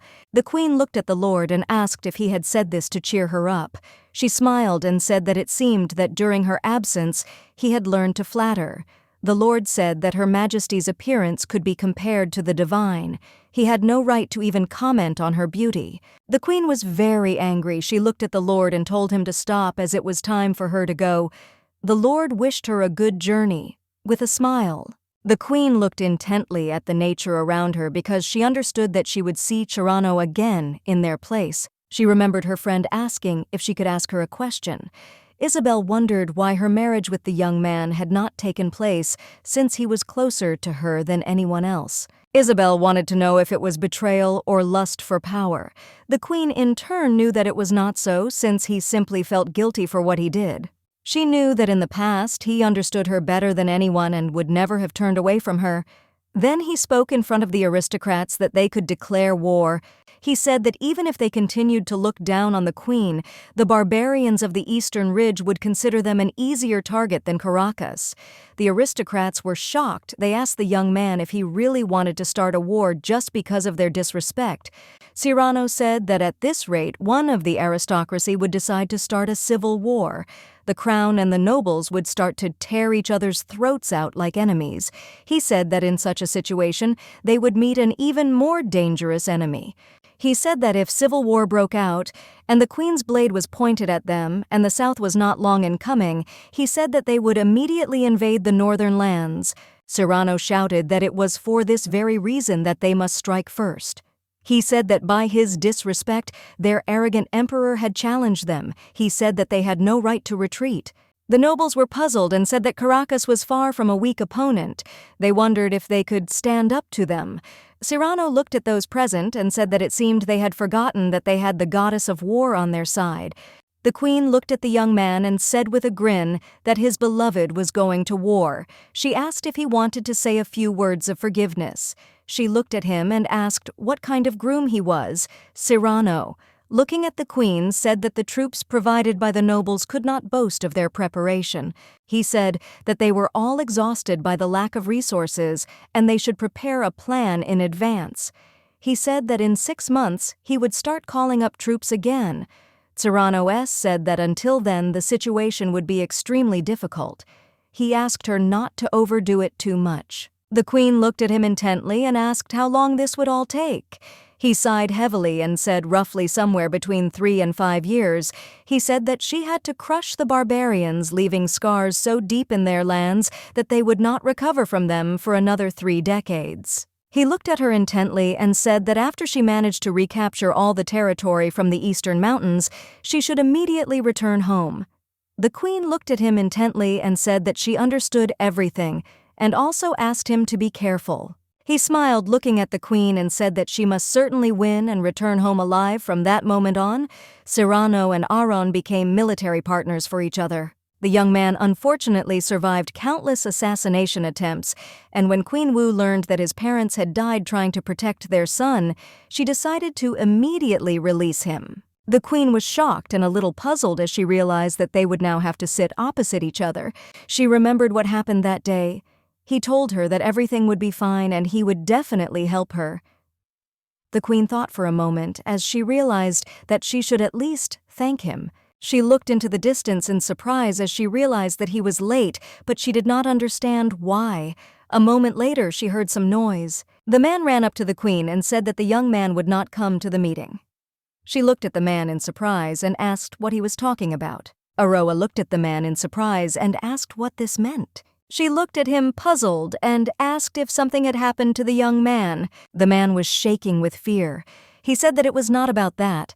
The gentleman simply said that the main purpose of meeting with candidates is to get to know each other. He said that the gentleman unfortunately does not consider himself a suitable candidate and therefore does not want to waste Her Majesty's time. He also said that at such an important time it is necessary to carefully monitor the actions of the Council of Nobles. He conveyed that she should refrain from making hasty decisions that could put her in danger. The Queen looked at the man with fury and asked if she had heard correctly. The man looked at the Queen because he saw that she was angry. She was furious and did not understand how he dared to do this to her. She asked if she had not told him to sit quietly and not to stick his head out. The man was shocked by the Queen's reaction and asked her for forgiveness in a trembling voice. The Queen was furious, and since he not only kept her waiting but did not show up at the meeting, she did not understand what was on his mind. She looked at her subjects with fury and said that they were returning. The Queen was puzzled as she just wanted to sit next to him by the lake. She knew that before they were too busy to spend time with each other, so she could not enjoy even such little things. She truly believed that much must have changed over the years, and she hoped that they could become close friends. The Queen laughed to herself, for she had completely forgotten that he was one of those people who could make even a queen wait. Cyrano P. looked at the young man and asked how much longer they had to wait. The Cheshire sighed heavily and said that he should have come by now. He looked at his companion and said that if he was tired of waiting he could go, since he could handle everything himself. Cyrano looked at the young man intently. Cheshire was puzzled by his assertive gaze. Since he listened to Cyrano's orders to become the leader of the dark alley, Cheshire puzzledly said that he could decide for himself, of course. A moment later, the young man sighed heavily and said, "It seems the young man has already arrived." Sometime later, they saw Kyle K., who was politely talking to everyone. Cheshire said with a grin that Kyle just bought himself a snack. Cyrano looked at the young man in surprise and asked if he was really using shopkeepers as intermediaries. Cheshire said that there was an attack, but there was, and if you appease them with a coin, they would do anything. Cheshire S. said that if you bribe a regular shop owner, he will certainly keep any secret. He said with a smile that they know how to take care of themselves, and if they are backed up against the wall, their long tongues always come to the rescue. Cyrano looked at the young man in surprise and said that this was very clever. The young man said that now they needed to find a way to get closer to him. Some men were watching. Kayla and Cyrano looked closely at his companion and called him. The Cheshire Cat said with a grin that he knew and saw and would certainly do everything. Cheshire looked sideways at his companion and told him to watch and learn. Sometime later, the men came closer to Kyle and called him by his nickname. He looked at the bandits in surprise, but a moment later he knocked over the bag of money. Everyone was shocked and stared at the money that was falling from the sky. Cheshire was shocked and very confused as his money was flying all over the street. He, with lightning speed, began to collect all the money and shouted to all the passers-by that they should not dare to take his money. The man looked askance at the young man, who was shouting all the time and chasing away all the passers-by so that they would not take his money. A moment later, he looked closely at the young man who was running away in a hurry. Kyle stood next to the wall, breathing heavily. He was glad that he had managed to escape from his pursuers. A moment later, someone grabbed him by the shoulder and asked if he really thought it was a good idea to run into a place like that during a chase. Kyle looked at the man in surprise. But a moment later, he clearly saw who was standing in front of him.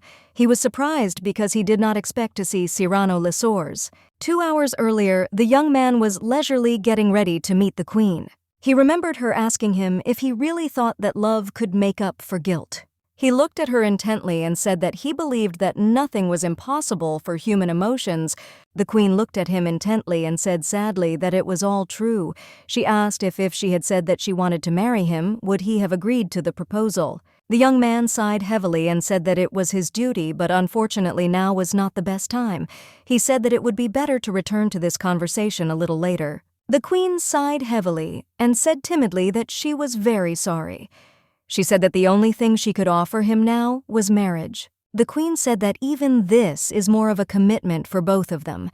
She was puzzled because she knew that everything would have been much simpler if her father had lived. He looked at her intently and said that it was time for them to go.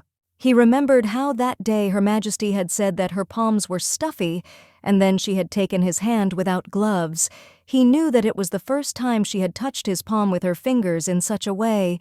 He was angry because he knew that from that day on they never held hands again or discussed marriage. He was furious with himself and wondered why he had not been sincere. When he wanted to tell her that what happened wasn't her fault, he wanted to tell her that if she was having a hard time, she shouldn't be afraid but should just share her thoughts and experiences with him. He wanted to tell her that he was ready to do anything for her. He thought that these were probably the words she had been missing.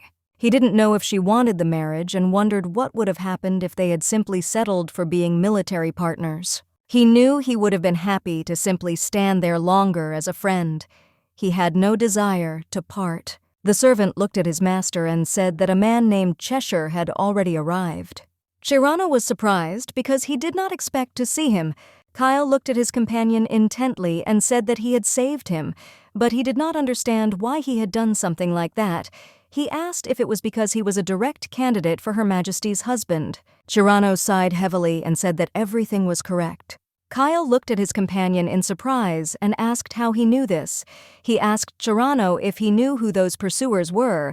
Cyrano sighed heavily and said that soon there would be someone else behind them. Cyrano looked at his companion intently and asked if he wanted to know what he knew about him.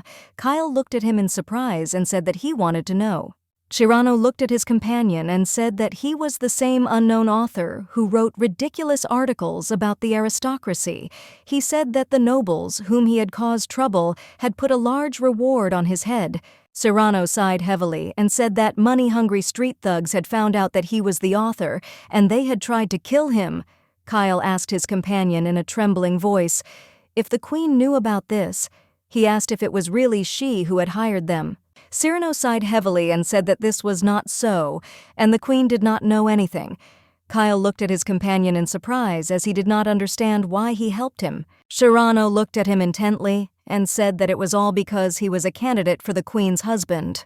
Kyle looked at his companion with a puzzled expression and asked who the guy was who was collecting the money. Unfortunately, he didn't remember his face. He only remembered how he was throwing the money around. Cyrano hesitated. Not knowing how to answer this question, Kyle said that apparently E was someone he didn't need to know about. Cyrano sighed heavily and said that perhaps it would be better this way. Kyle looked at his companion with a puzzled expression and said that he was very grateful to him for his help. Cyrano, looking at the young man, said that soon I would be done with the bandits.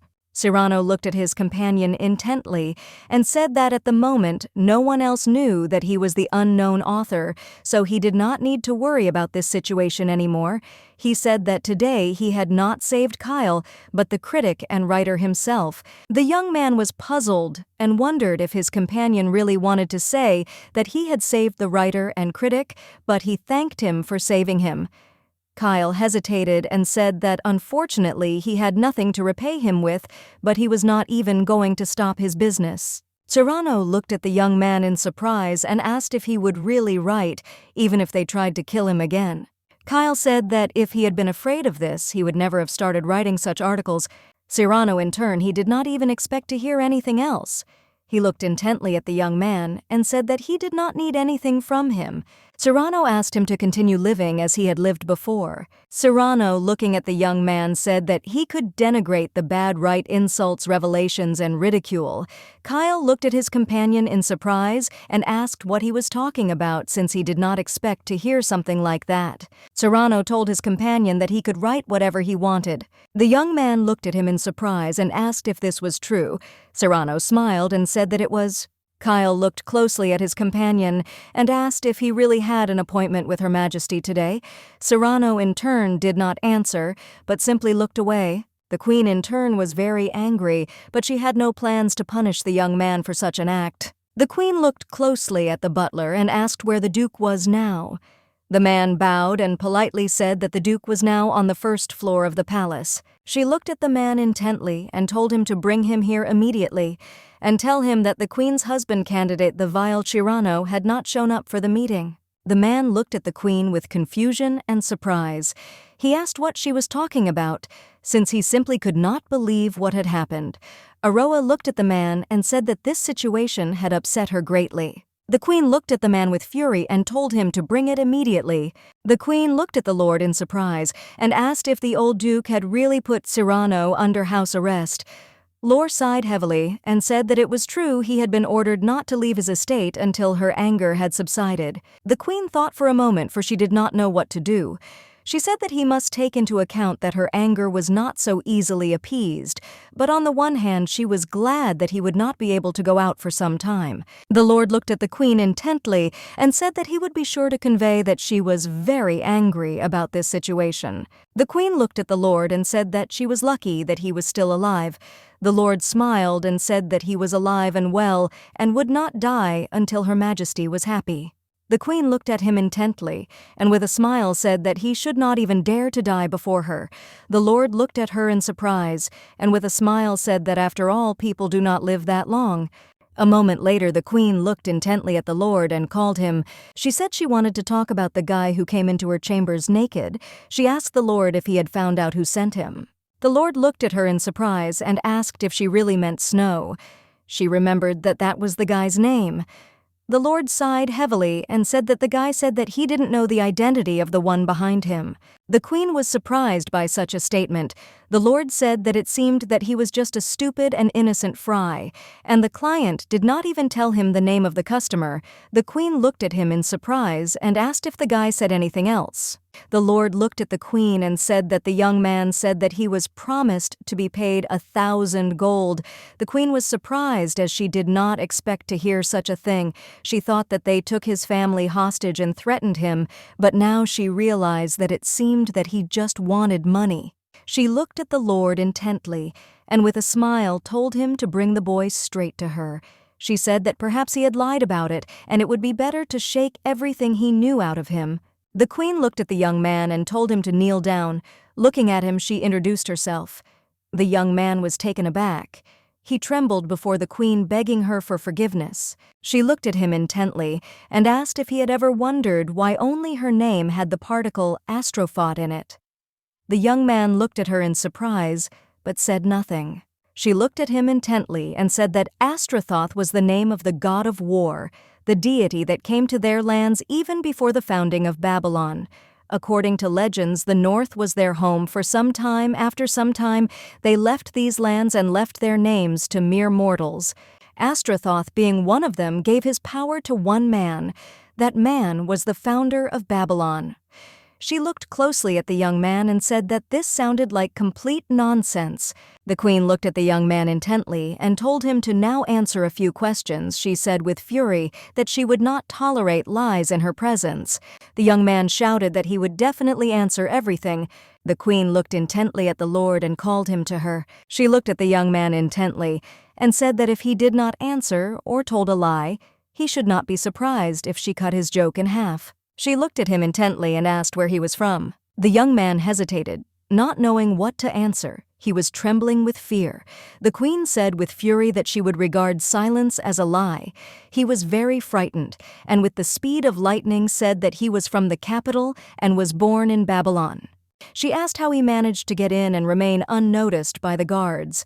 The young man said that it was raining, and he simply bought a maid's costume and dressed in it.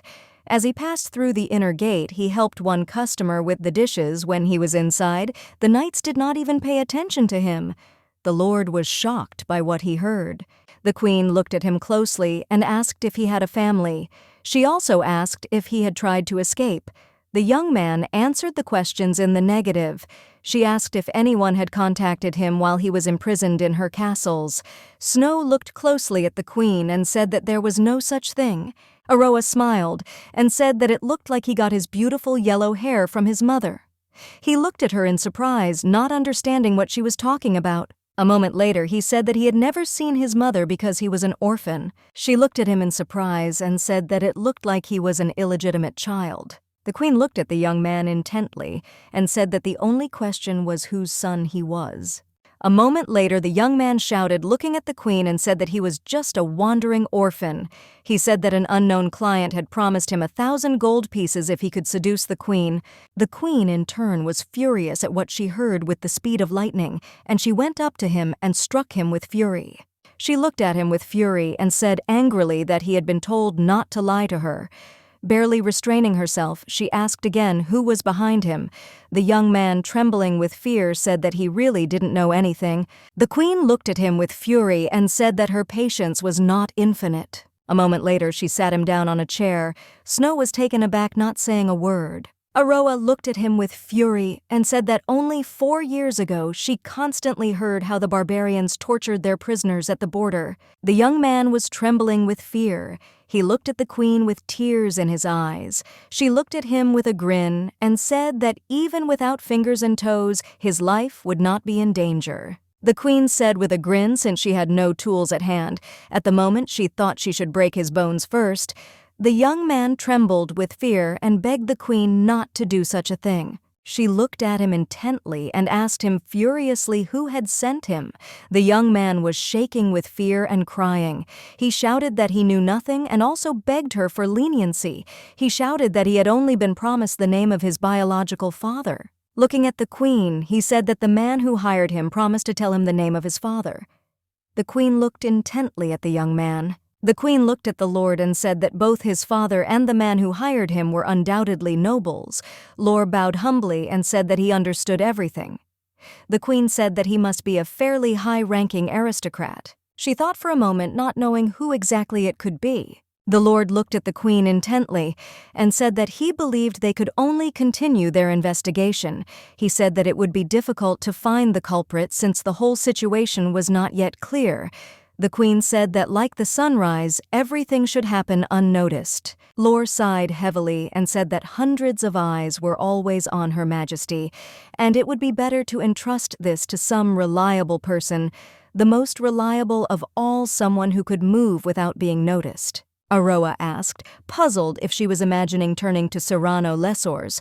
The lord looked at the queen intently and said that he was a man capable of destroying even the most complex structure, and therefore she had nothing to worry about. The knight looked at the queen in surprise. He did not expect to see her. The queen looked at the knight intently and with a smile told him to go and announce her visit immediately.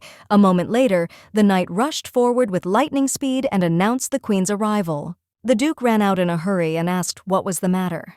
He was puzzled. He asked if the war had really started or if an intruder had been discovered. The queen looked at the duke and said with a grin that he had guessed wrong. She smiled and said that it had been a long time since they had talked at dinner, so she decided to visit him. The duke looked hard at the queen and said that in that case he would go and tidy himself up. Aroa looked at the duke intently and asked where his grandson was. The duke looked at the queen with confusion and asked if she really wanted to see him.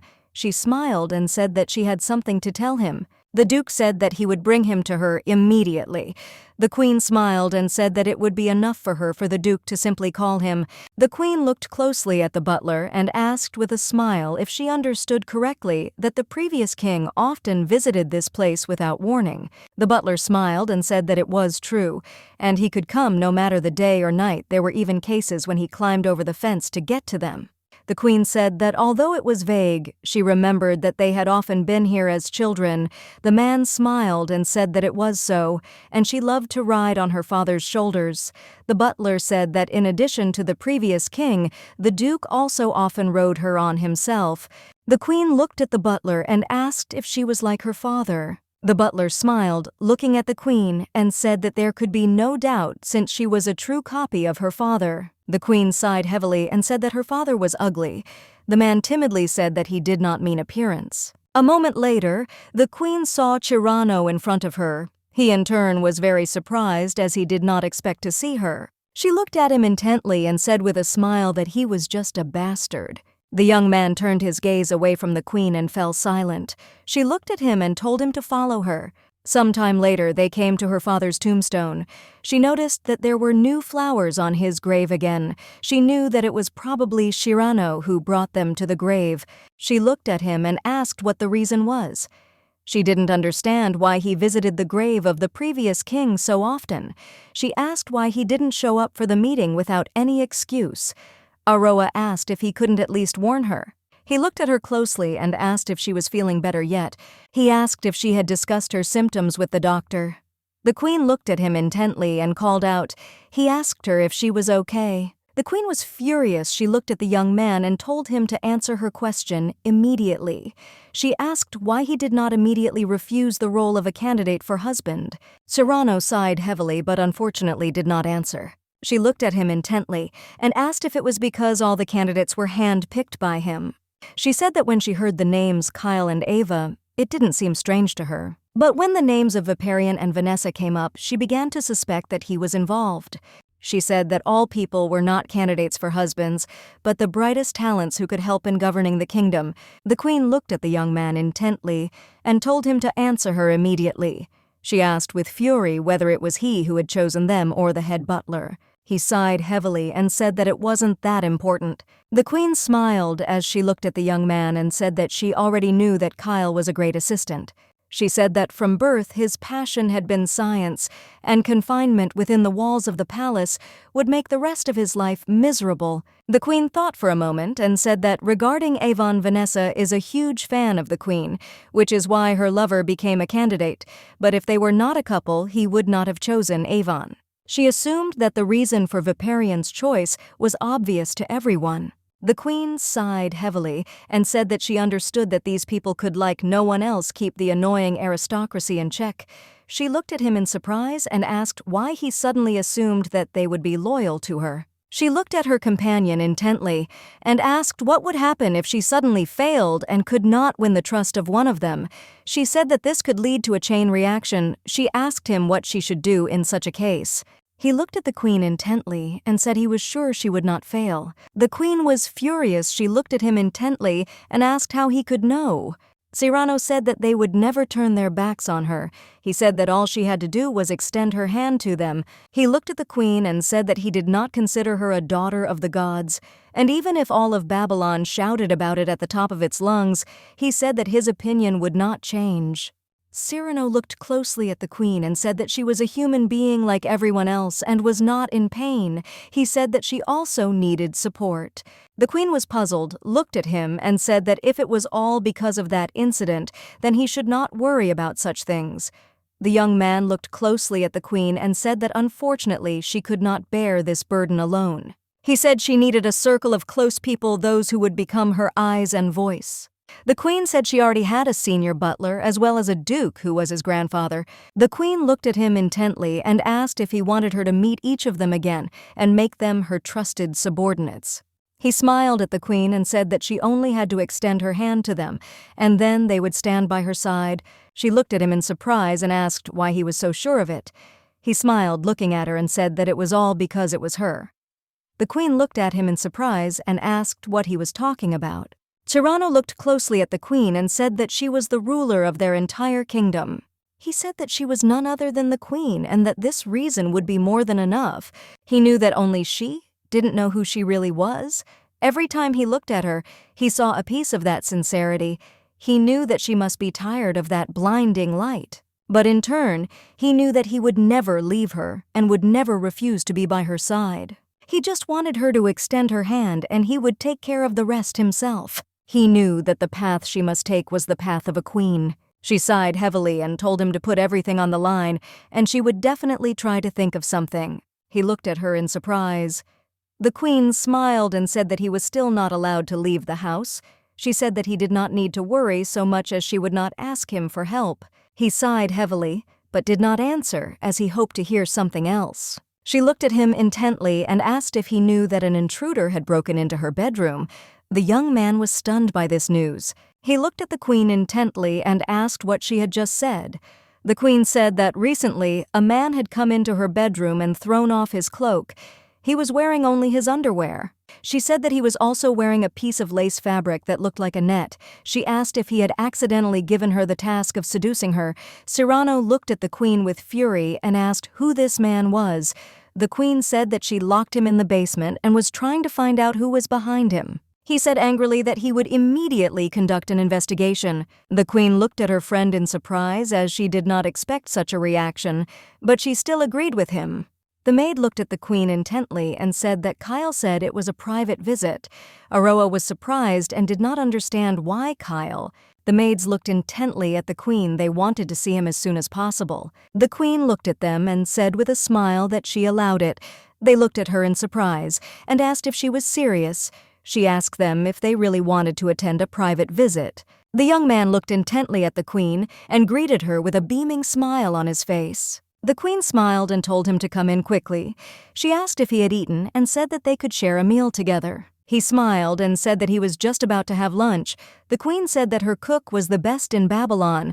She asked if he was really going to refuse the dishes he had prepared. He smiled and said that he would eat without reservation. The queen looked at him intently and asked if international political analysis was really that interesting. Kyle thought for a moment and said that it was indeed interesting, and also asked why the queen was asking such questions. She smiled and said that she had one question. The young man said that she could ask him questions freely, and he would be happy to answer them. She smiled and asked what he thought was the best way to end them all at once. He looked at her in surprise and asked what she was talking about. The queen said that there was too much fuss now about marrying her to their children and producing heirs, and she asked what she should do to prevent the budding nobility from questioning the inalienable rights of the ruler. He looked at her intently and asked if this was a work-from-home job. The queen smiled at the young man and asked if he could handle it. He said he needed a little time to think it over properly. She looked at him intently and asked what this visit meant.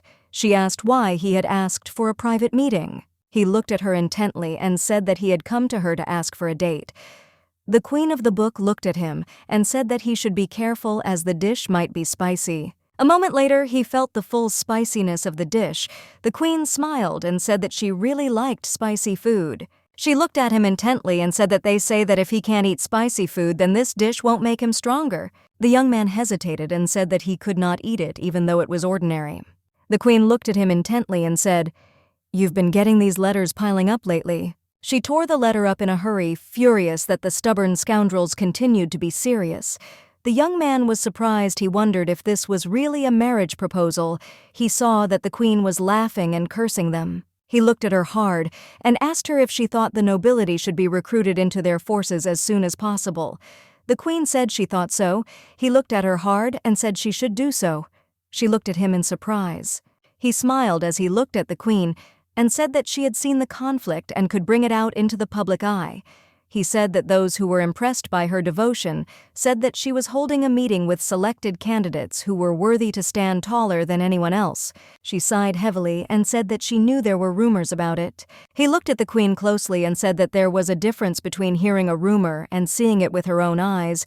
He said that if she enjoyed meeting the candidates, it would at least be a distraction. Aroa looked at him and said that it could be dangerous as they were evil and cruel. She said that she felt fine, but they had made countless attempts to kill her over the years, but they had never succeeded. He looked at her intently and said with a smile that he was also completely fine. The queen looked at him in surprise and asked where he got such confidence. He smiled and said that they did not want to kill him because they understood that they would get much more if they captured him alive. Kyle smiled a bright smile and asked if this wasn't what lovers usually did. The queen looked at the young man with surprise and intentness. A moment later, they were leisurely strolling through the garden, the young people having a good time. Everyone looked intently and in surprise at the queen and her companion. They were shocked as they realized that the queen had a lover. Vanessa is the richest girl in Babylon, the baron's favorite daughter, and his heir and Evan's fiancé. She was the very woman who proposed her fiancé as a candidate for the queen's concubine. The young man looked at the queen intently and asked if there was something she was so worried about. He asked if she could tell him about it.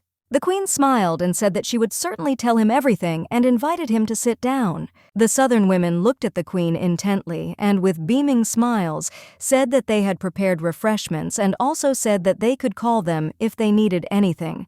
The queen told them to stop looking at them and go away. He looked at the queen intently and asked if he could try the snacks. She smiled and said that of course he could. The queen was surprised as she saw that he was a very bright and interesting guy. Aroa looked at him closely and asked what he said to his fiancée. He frowned for a moment as he didn't understand what she was talking about.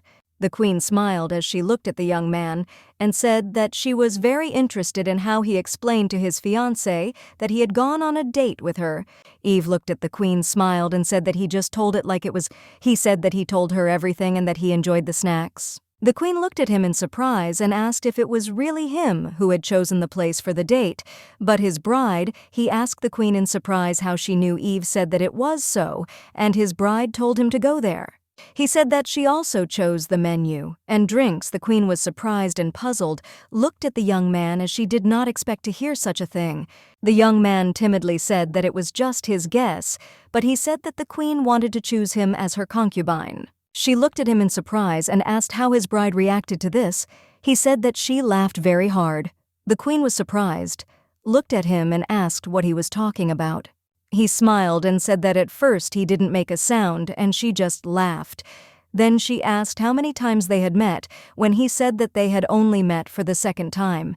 She suddenly sighed. Ava said that after the first date there would be more, but Vanessa replied that husband and wife could be apart. He knew that she was genuinely jealous. The queen looked at him in surprise and said that she could choose her husband without asking his opinion. She did not understand why his bride simply laughed. He smiled puzzledly and said that his bride laughed for a very long time. The queen asked him if he knew that he could not have another wife. The young man hesitated. He now did not understand why she had smiled then. The young man looked at the queen and said that his fiancée said that she would soon like to request an official audience with her. Ave looked at the queen and said that he would like to request an audience, and so he had to meet her and talk to her personally about everything. The queen was surprised by this statement, as she did not expect to hear something like this. She wondered if he really wanted to ask for a refusal to become her fiancé. Aroa smiled and said that she would also like to meet the young lady. She knew that when they met, she would say that he was not her type and she would then refuse. A couple of days later, the lord informed the queen that the baron's eldest daughter, Vanessa, had arrived for an audience with her. The young lady greeted the queen according to all the rules of etiquette. The queen looked at the young lady and said that she was seeing her for the first time.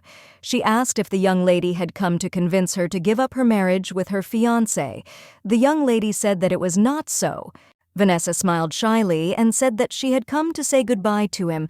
The queen looked at the young lady in surprise as she did not understand what she was talking about. Vanessa looked at the queen closely and said that her fiancé was a nice and innocent man. She said that he was a little ignorant, but he knew how to listen and empathize. The queen looked at the young lady in surprise and asked if she was serious. Vanessa smiled and said that of course she was. The queen asked if she really wanted to give her fiancé to her. Vanessa said that she had no intention of making him her assistant anyway. She said that he would do a great job and that she would work hard behind the scenes. The queen was surprised, as she did not expect to hear that. The queen looked at the young lady in writing and said with a smile that she did not want the young man, but would like her. The young lady looked at the queen in surprise, but in the blink of an eye her expression changed, and she said with a smile that it was a great honor for her. The queen looked at the young lady with a smile and asked if she had agreed too easily. Aroa told the young lady that she should have asked about the price after all. Vanessa smiled as she looked at the queen. She said that she was not going to do that, as there was no need for her to do that. The lord looked at the young people with a smile. The queen asked her if she would regret it. After some time, Vanessa said that all she wanted was to earn everything with her own hands, and if the queen wanted to repay her somehow, then she could pay Evan. The queen smiled and said that there must be a price for it. She asked if she could ask what it was. The young lady looked at the queen and told her not to laugh at her. The queen looked at her in bewilderment and asked why she would laugh. The young lady smiled and said that she would like to be the first and youngest prime minister. The queen looked at Vanessa intently as she looked like a little squirrel. Aroa looked closely at the young lady and said that this was very good. She knew that a woman had never become the head of state. She knew that even the old duke could not become prime minister until he was 60. Looking at the young lady, she wondered if she really wanted to rise to such a position. She didn't know from what depths her friend had pulled out such a treasure. The queen looked closely at the young lady and said with a smile that she would look forward to their further cooperation. The young lady looked at the queen in surprise. She was very happy with this opportunity. Tess looked hard at the young man and told him to follow her.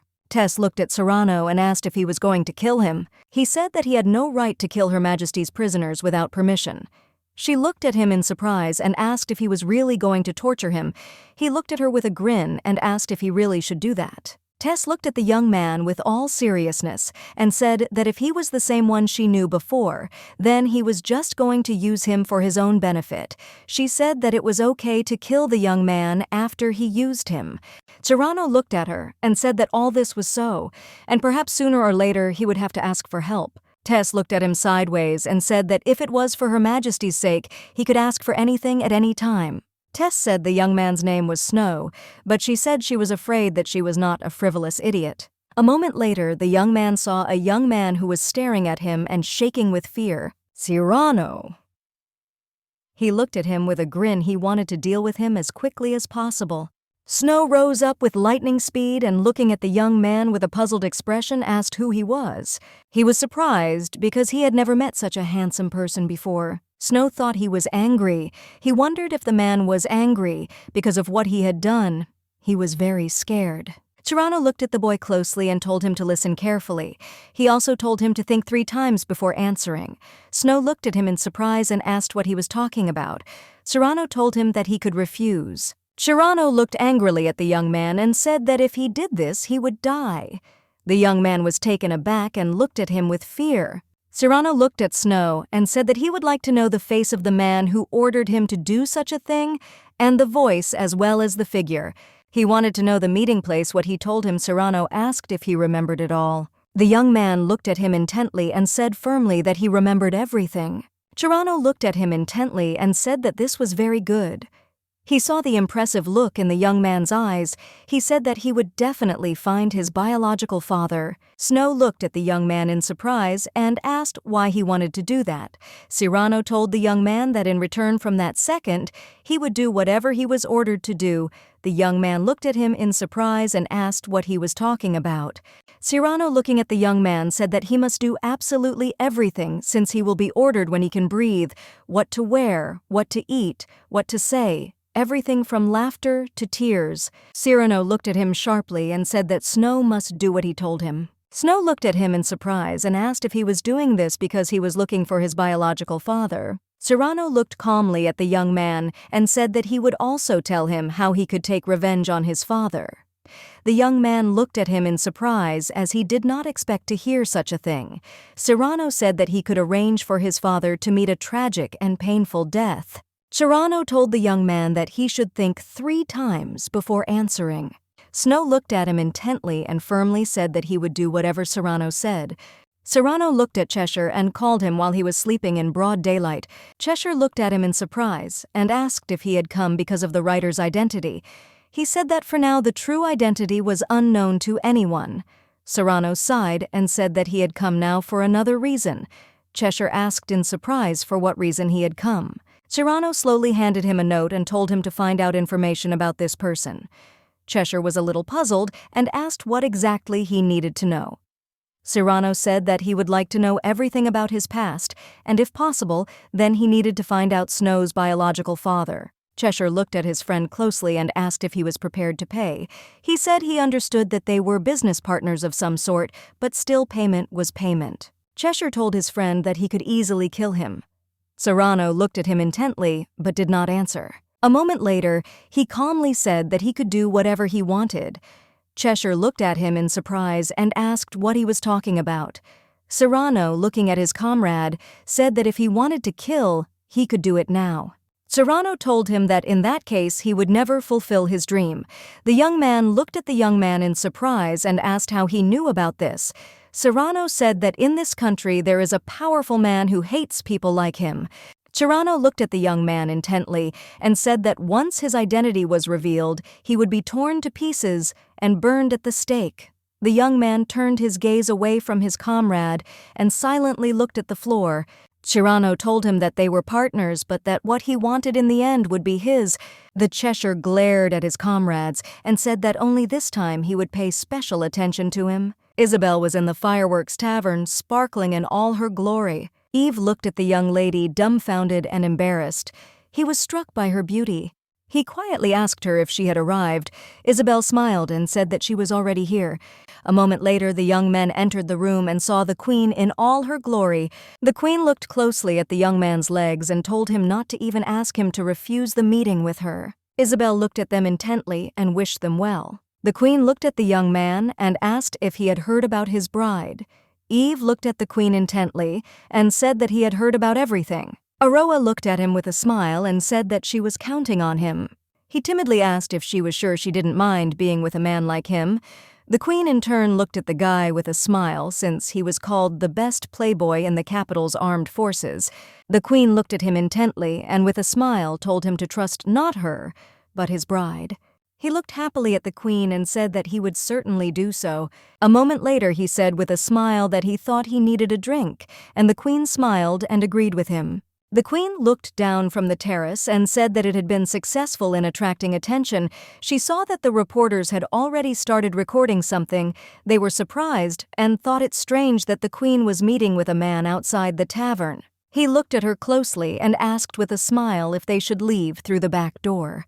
The queen looked at the young man closely and said with a smile that they would not do that as they had to walk proudly through the main entrance. Sometime later, the queen and her companion were walking slowly. Eve looked at the queen with embarrassment and said that she had drunk a lot, so she needed to hold on to him. Everyone present was shocked as they realized that Her Majesty had another lover. They did not expect to see something like this. The next day, breaking news spread throughout the capital. They wrote that the queen had a new lover. They were puzzled because they did not know who the queen's real lover really was. But they said that the queen would still choose between Cyrano and Viperion. But they also heard that she fell in love with a poor professor from the academy. But others said that she chose the handsome blonde knight. They thought that perhaps she deliberately chose the humble man for the good of the kingdom. Tess looked at the queen and said that alcohol was not allowed here. She sighed heavily and said that it was all her fault. Tess was puzzled as the queen could not even rest here. She said that it was a Buddhist temple proclaimed by Her Majesty and which was in charge of the siege. The queen looked at her closely and said with a smile that she was simply having insomnia. She said that she had had a massage today and had drunk tea that helped her sleep, so Tess should stop worrying and go back to her room. Tess looked at the queen and said that she would go after Her Majesty went to bed. The queen smiled and told her that if she continued to stare at her, she would become so embarrassed that she would not be able to sleep. Tess looked at the queen in surprise and asked her if she would like to go for a walk. The queen sighed heavily and said with annoyance that she was too tired for a walk and she felt as if she had been wrestling with a bear with her bare hands. Tess looked at the queen in surprise and asked if it really looked like a bear. She asked if the attendants reminded her of bears, and that was why she couldn't sleep.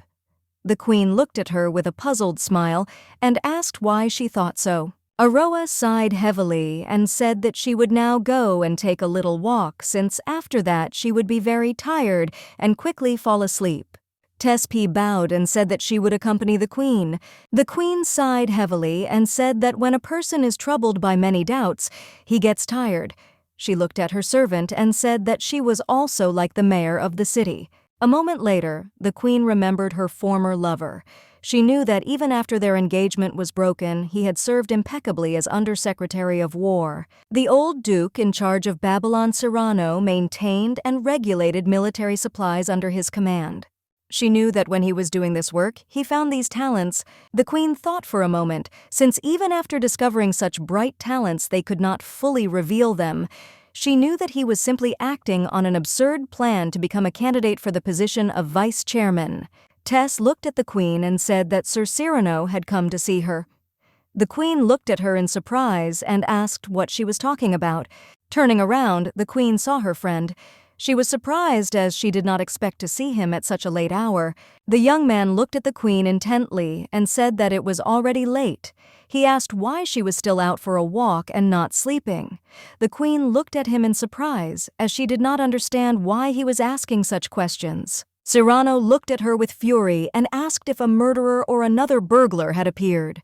The queen looked at him intently and said with a smile that it was true she saw that he was now behaving just like the old duke.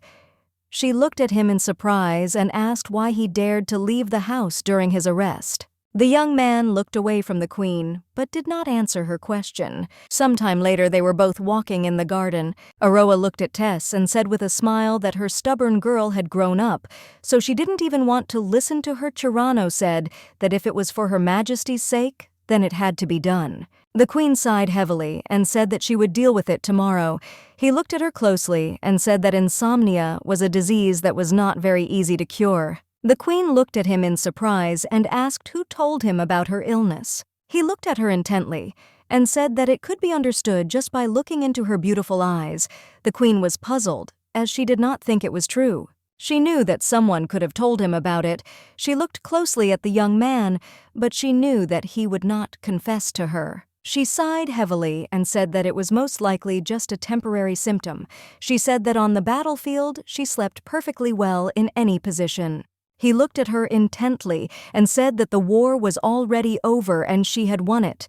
Cyrano said that now they would not dare to take a step into their country.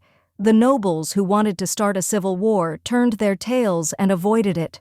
He looked at her closely and said that for this reason her worries were in vain. He said that her heart still wandered on the battlefield, but she should calm it down and let them all take care of her. The queen sighed heavily and said that she knew about it. She understood it perfectly well, but unfortunately she could not yet realize it. Aroa knew the war was over. She no longer had to sleep in blood next to corpses. No longer had to kill the soldiers of the enemy country who poked them with their fingers like witches.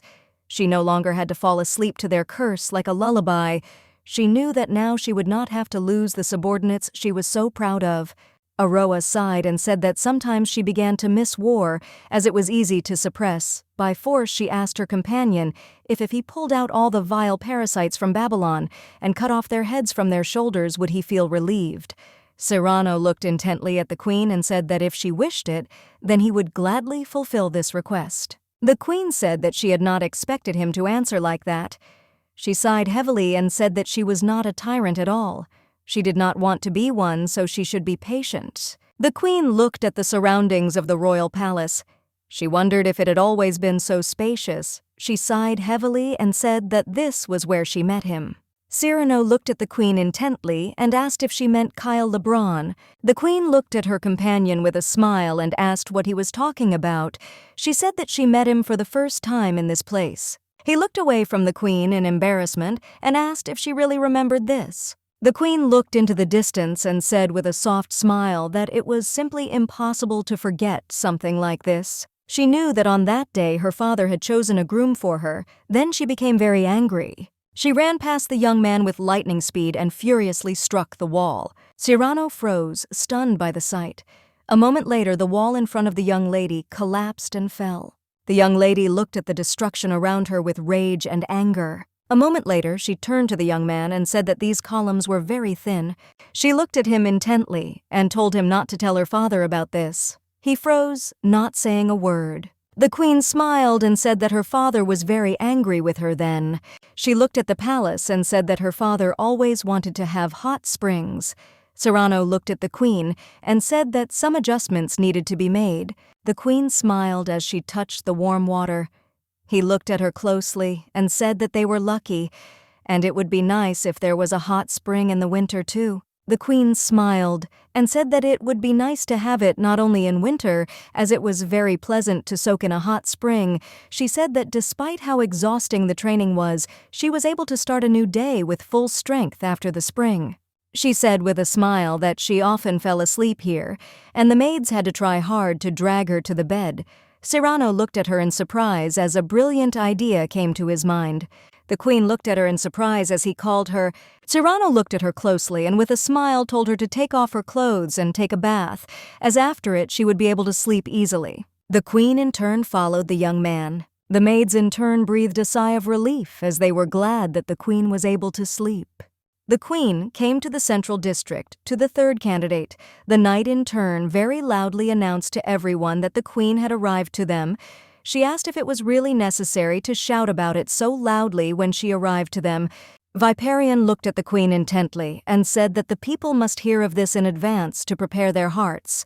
She looked at him puzzled and asked if he was busy. He looked at her and asked if she would execute him. If he said he was busy, she sighed heavily and said she wouldn't do that. He looked at the queen intently and said that she needed to say why she had come. She looked at him with a smirk and said that he had become a very impudent bastard after leaving the battlefield. The queen told him to give her the sword. He looked at her in surprise and asked if she really wanted to fight him again. The queen said that this was exactly it, because if she did not torture herself, she would get sick. Viperion sighed heavily and said that if Her Majesty beat him, he would not feel well, but he still agreed to it. Sometime later, they still fought a fierce battle. The queen looked at the young man closely and asked with a grin if he really had time to think about anything else. He sighed heavily and said that it was not like that at all. He looked at her intently and asked if she had anything to tell him if it was so important. The queen said that she was not joking at all when she held the sword in her hands.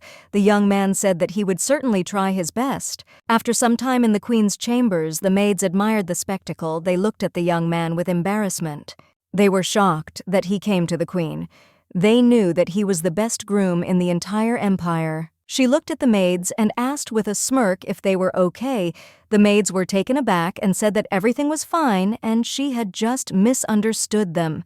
She looked at them and told them to go and get her some towels. The maids left the room in a hurry. The queen sighed heavily and, looking at her friend, said that he was simply a sinful scoundrel. He asked in surprise what else one could complain about when one was tired. She looked at him in surprise and asked if he knew what kind of girls they were. She said that they came to the royal palace before they were 10 years old and lived with the royal family all their lives. For this reason, they giggle when they see a worthy guy, and the eyes that look at him are special. Aroa looked at him intently and asked if Isabel alone was not enough for him. She did not understand why he needed to charm other people's maids. He looked at her in surprise and asked her in confusion why she had started talking about Isabel. The queen sighed heavily and said that it was all because of him. The young man looked at her in bewilderment. The queen said that, of course, she needed to talk about Isabel. He looked at her with fury and said that if she had any objections to him, she could just say so. Viperion asked if that was why she beat him. The queen looked at him with fury and said that she hated to see innocent Isabel being pointed at because of him. She looked at him intently and asked what he was going to do with her. The queen, looking at the young man, said that Isabel was thinking about his family. He sighed heavily and said that he simply couldn't give up, because without her he had no reason to live. With the speed of lightning, the queen struck him on the leg. She looked at him intently and asked if he hadn't just said that outside. She looked at him intently and asked if maybe she should help him and not let his family harm young Isabel. The young man froze in place from what he heard. He looked at the queen and asked if she wanted to help him. The queen looked at him and said that this was his family. She asked if he shouldn't stick with her. She smiled and said that she wouldn't do it if he didn't want her to. Instead, she would just steal Isabel so no one would notice until something happened to her, and of course she wouldn't tell him about it. With the speed of lightning, he rose and, looking intently at the queen, asked what he could do. The queen smiled, looking at the young man, and said that he could become her fiancé. He froze in shock at what he heard. Viperion couldn't say a word. A moment later, he had already come to his senses, and looking at the queen with bewilderment, asked what she had just said. She smiled and said that she wanted to become her wife. He asked in surprise if she had really gone crazy. The queen looked at him intently and said he was an unholy bastard. She said the first and second were already there, and he was the third. Viperion was shocked. Cyrano looked at his friend closely and asked us if he was going to find the one behind everything.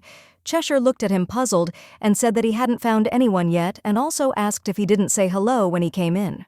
Cyrano looked at him intently and asked if he had found the boy's biological father. Cheshire sighed heavily and asked him if he really thought that this was the kind of information that could be begged from a summoned spirit. He sighed heavily and said that it was difficult to even get close to him. Cyrano looked at him intently and asked if he was saying that he had found out about the culprit. The young man said that this was not quite so, but that he had found the person who was most like him. Cheshire handed his companion the document and told him to look at it. Cyrano looked at the young man in surprise and asked if he had stolen the bank statement. Cheshire asked with a smile why he wouldn't steal it if he had just found it. Cyrano looked at him intently and told him to explain. Cheshire said that to get documents from the bank you need an ID. He got to the most secret safe. Cheshire looked closely at his companion and told him to look at the report since one person had been helping him with money for quite a long time. Cyrano asked if he was talking about the Guardian. Now the young man said that it was an attack, even though he did it with impure intentions. Cyrano asked if he had found out who he really was. Cheshire said that unfortunately he had not found out, because the safe was well guarded. Cheshire said he should look at the seal. Cyrano was surprised as he noticed that the seal belonged to Brunhild. The young lady looked at the young man intently and greeted him with a smile. A moment later, she introduced herself with a smile. He smiled and said that he knew who she really was. He looked at her in surprise and asked why they met like this. The young lady looked closely at the young man and said with a smile that she was wondering if he was Her Majesty's favorite. Cyrano sighed heavily and said that it was not like that at all. The young lady looked at him intently and asked why he wanted to meet her. She said that they could get straight to the point. He looked at her in surprise and said with a smile that she was getting to the main point very abruptly. He said that she did not look like the best merchant in Babylon. Vanessa looked at him sharply and said that he was not here to discuss non-business matters. She said she had responded to his offer of a meeting because she thought the old duke would come, not his grandson. She looked at him intently and said she wanted to make sure of one thing. She said that when her lover became the favorite of Her Majesty, she wondered who was targeting him to use. She looked at him closely and said that he should know about it. She asked if her guess was correct. He looked at her intently and sighed heavily and said that she was very smart. The young lady looked at him in surprise and asked if he had just realized that. Vanessa looked at him and asked if he knew that she was the Queen's secret admirer. Cyrano said that of course he knew. The young lady thought for a moment and said that it was very interesting. He said that he knew that she had secretly persuaded the merchants to supply military goods, and the merchants were looking for everything from army food to foreign weapons. The young lady looked at him in surprise and shock and asked if he had secretly investigated her. He sighed heavily and said that it was necessary. She looked at him intently and asked what business he had with her. A moment later, the young man handed her a document and asked her to look at it. He said that a stranger had broken into Her Majesty's palace. We must find the one who was behind it. He said that we must find the one who paid the burglar. The young lady looked at the document intently. She was amazed. She looked at him in surprise and asked if he had simply stolen the report and the most guarded safe. She asked if he really needed information about this man. Cyrano looked at the young lady intently and said that it was for the good of Her Majesty. Vanessa sighed heavily and agreed with him. She said that she would definitely find out about everything and tell him. She looked at him intently and said that she had one condition. He looked at her in surprise and asked what she was talking about. Vanessa quietly approached him and quietly asked him to tell her about Her Majesty's favorite thing. She said that she was not interested in any jewelry but just a symbolic thing. The Queen smiled and told her friend that she was coming in like a stray cat. Isabella looked closely at the Queen and sighing heavily said that she simply did not want to disturb Her Majesty's rest. The Queen looked at the young lady and told her to just take off her bulky outfit. She looked at her in surprise and asked what she was doing in the hot springs. She looked at the Queen intently and asked what would happen if a man of low birth were to strip naked in Her Majesty's noble hot springs. In this manner, she said that people would curse her. The Queen looked at her friend closely and asked when she had ever cared about it. She smiled and said that she did not care about it, but if she had to listen to reproaches, then Her Majesty would not like it either, and she did not like it at all when the Queen was upset. The Queen agreed with her friend and told her to come closer. The young lady asked the Queen with a smile if she could come closer to her. The Queen smiled and asked her friend if she could read minds. The young lady said that they were very loud. The young lady looked at the Queen intently and asked what she was thinking about now. The Queen smiled and said that right now the most beautiful girl in the capital was being courted. She looked at her friend and asked what she was thinking about. Isabel smiled and said that she was now serving the greatest man in the capital. She looked closely at the Queen and asked if she really liked such springs. The Queen smiled and said that she must perform her duties well and her thoughts must be fresh. The young lady looked at the Queen and asked if it was normal for her to have so many lovers. The Queen smiled and asked if she was jealous of her. She said with a smile that she was very jealous of her. The Queen asked in surprise. Even though one of them was her lover, Isabel said that was different. The Queen looked at her friend intently and asked if she didn't know better than anyone that they were not her lovers. She said that it was impossible from the start, since Viperion was madly in love with her and Kyle V saw her only as a ruler, and Ava had a fiancé. The young lady looked at the Queen intently and said with a smile that in that case there was only one person left. The Queen sighed heavily and said that that man did not count. Isabel looked at the queen in surprise and asked if she really never thought about renewing their relationship. Aroa sighed and said that it simply wouldn't happen. Isabel told the queen not to look at him as a colleague or a subordinate. She asked her to try to think of him as a man. She said he was a stubborn man who only cared about the queen's well-being. Isabel said that neither family nor looks were very important to him, but feelings were still very important to him. She said that he was just a fool who would do anything for her. The queen sighed heavily and said that the young man did not love her. The lady looked at the queen in surprise and asked if this was true. Aroa sighed heavily. It was very difficult for her to talk about this. The young lady sighed heavily and said that she had thought the same from her own experience, namely that it was not love. The queen looked at her friend and said that she was just a fool because the young man was madly in love with her. Isabel said that she was not talking about him, and she thought that it was she who did not love him. Earlier she had imagined what feelings she could experience when kissing him. She knew that she was a good lady who should not have such thoughts, so she thought that with him and with other men it was disgusting and dirty, very slippery and wet. The queen smiled and said that such were the lips and tongue of men, and the young lady frowned and said that these were two completely different things. Isabel thought for a moment and said with a smile that her first kiss with Viperion was very pleasant. Isabel looked at the queen intently and asked if she knew about this. Isabel looked at the queen with a smile and said that if a star falls, the moon will pick it up. She said that's why they say she changes slightly. She wanders around looking for a fallen star, so she rounds herself up and brightly lights up the world. Eventually, this star changes its shape throughout the year. Finally, like a fish hook, she bends her body to try to reach the star. Isabel smiled and said that they say it is comparable to the feeling of falling in love. The queen looked intently at the young lady but said nothing. For a moment she frowned and thought. She wondered what it would be like if she kissed Chirano. She wondered how she would feel then. She knew that even though they had been engaged for a long time, they held hands on their walks and lightly hugged each other. She remembered how they fell together. It seemed to her that he always had a snow-white face. She thought that kissing him together would be incredible. The queen looked away from her friend in embarrassment and cursed. Sometime later, everyone at the academy was gossiping that the queen had several lovers. They talked about their teacher, the queen's lover, as well as Viperion and Eve. They knew that the young commander had a beautiful lover who was not inferior in beauty to the queen. They did not stop discussing who would become the queen's husband. The man looked closely at the teacher and said with a smile that he would show him the way. Kyle looked at him in surprise and asked why he was doing this. He said that he could go himself. The man smiled and said that there was no need for that since the Lord had to receive the message properly in the first place, but it was difficult to do so, and Her Majesty said that this was the only way to do it. The young man sighed heavily and said that since Her Majesty was waiting, he would certainly go. A moment later, they came out into the street and saw a lot of people near the carriage. The man smiled and told the teacher that his students were very nice. The young ladies were simply shocked. They asked the coachman if this carriage was really going to the queen's chambers. Kyle sighed heavily.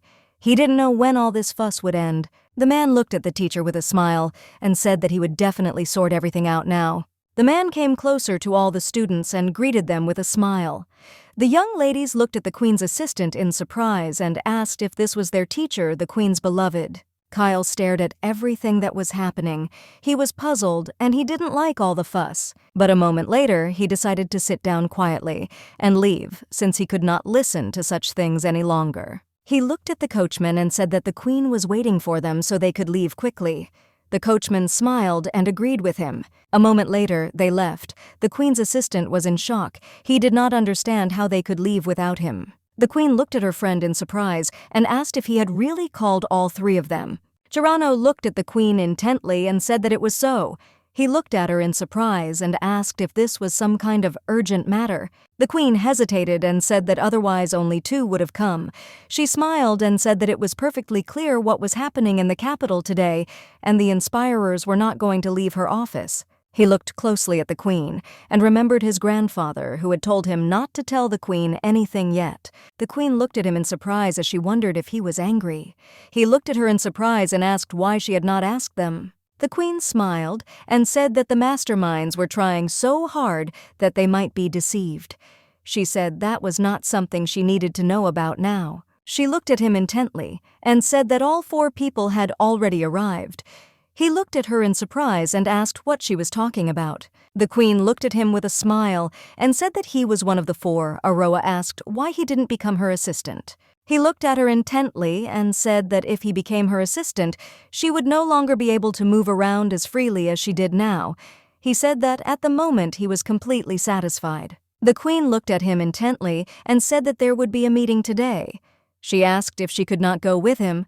She knew that he secretly wanted to meet all 3. He sighed heavily and said that he could go alone and separately from everyone else. He would present her with a report. She looked at him intently and asked what his plan was. He said that he would give her a report later.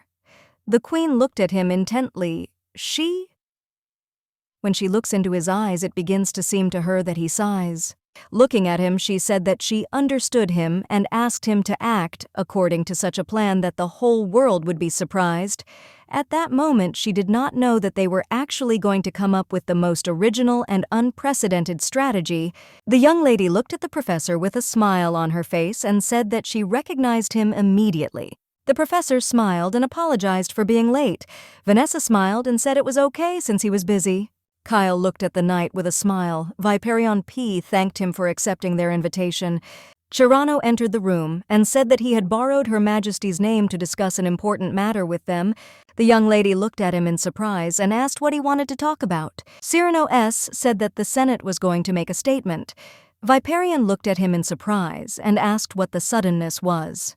Cyrano looked at everyone present and presented them with a document. He told them to look at everything carefully as he received it from the head butler. He presented a document that spoke about the preparations for the monarch's wedding.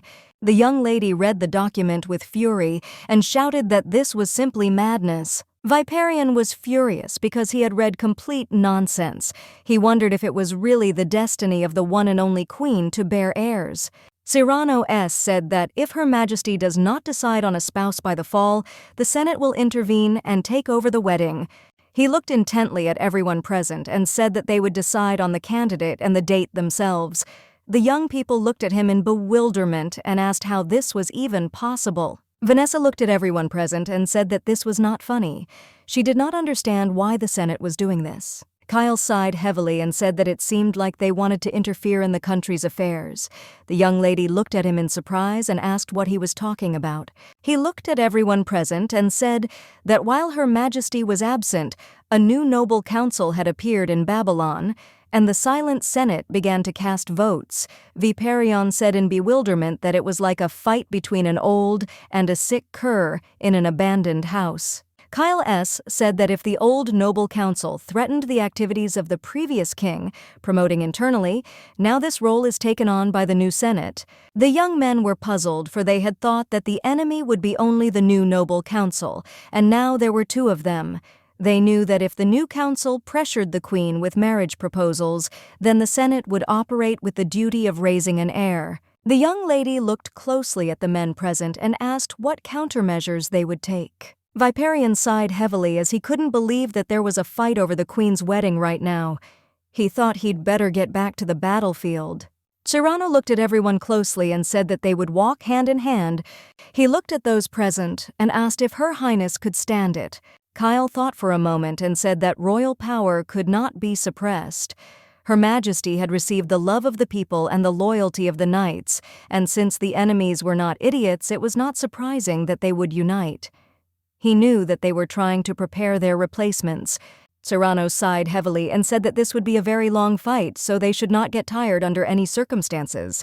Viperion knew that he would not have been called unless there was a dire need. He said that he had never been involved in politics and had never even thought about it. He looked at everyone intently and said that he had one thought. He said that Isabel once told him that she would not get married because she was not sure that she could love one person for the rest of her life. The young people looked at him in surprise because they did not understand what he was talking about now and what he wanted to convey to them. He said that an idea had come to his mind. He said that he did not understand why their great queen had to choose just one. The young lady said with a smile that they could choose more than just one husband for the queen. He said that the marriage was necessary for the sake of the heir. Kyle looked at him with bewilderment. The young lady looked at them intently and said that all of Her Majesty's children would be heirs regardless of who the husband was. She said that some excuse could be made. She said with a smile that it doesn't matter how many husbands the queen has. Cyrano looked at the young lady intently and said that it was not a bad idea. Kyle looked at everyone present with a smile and asked if he would really be the first one in that case.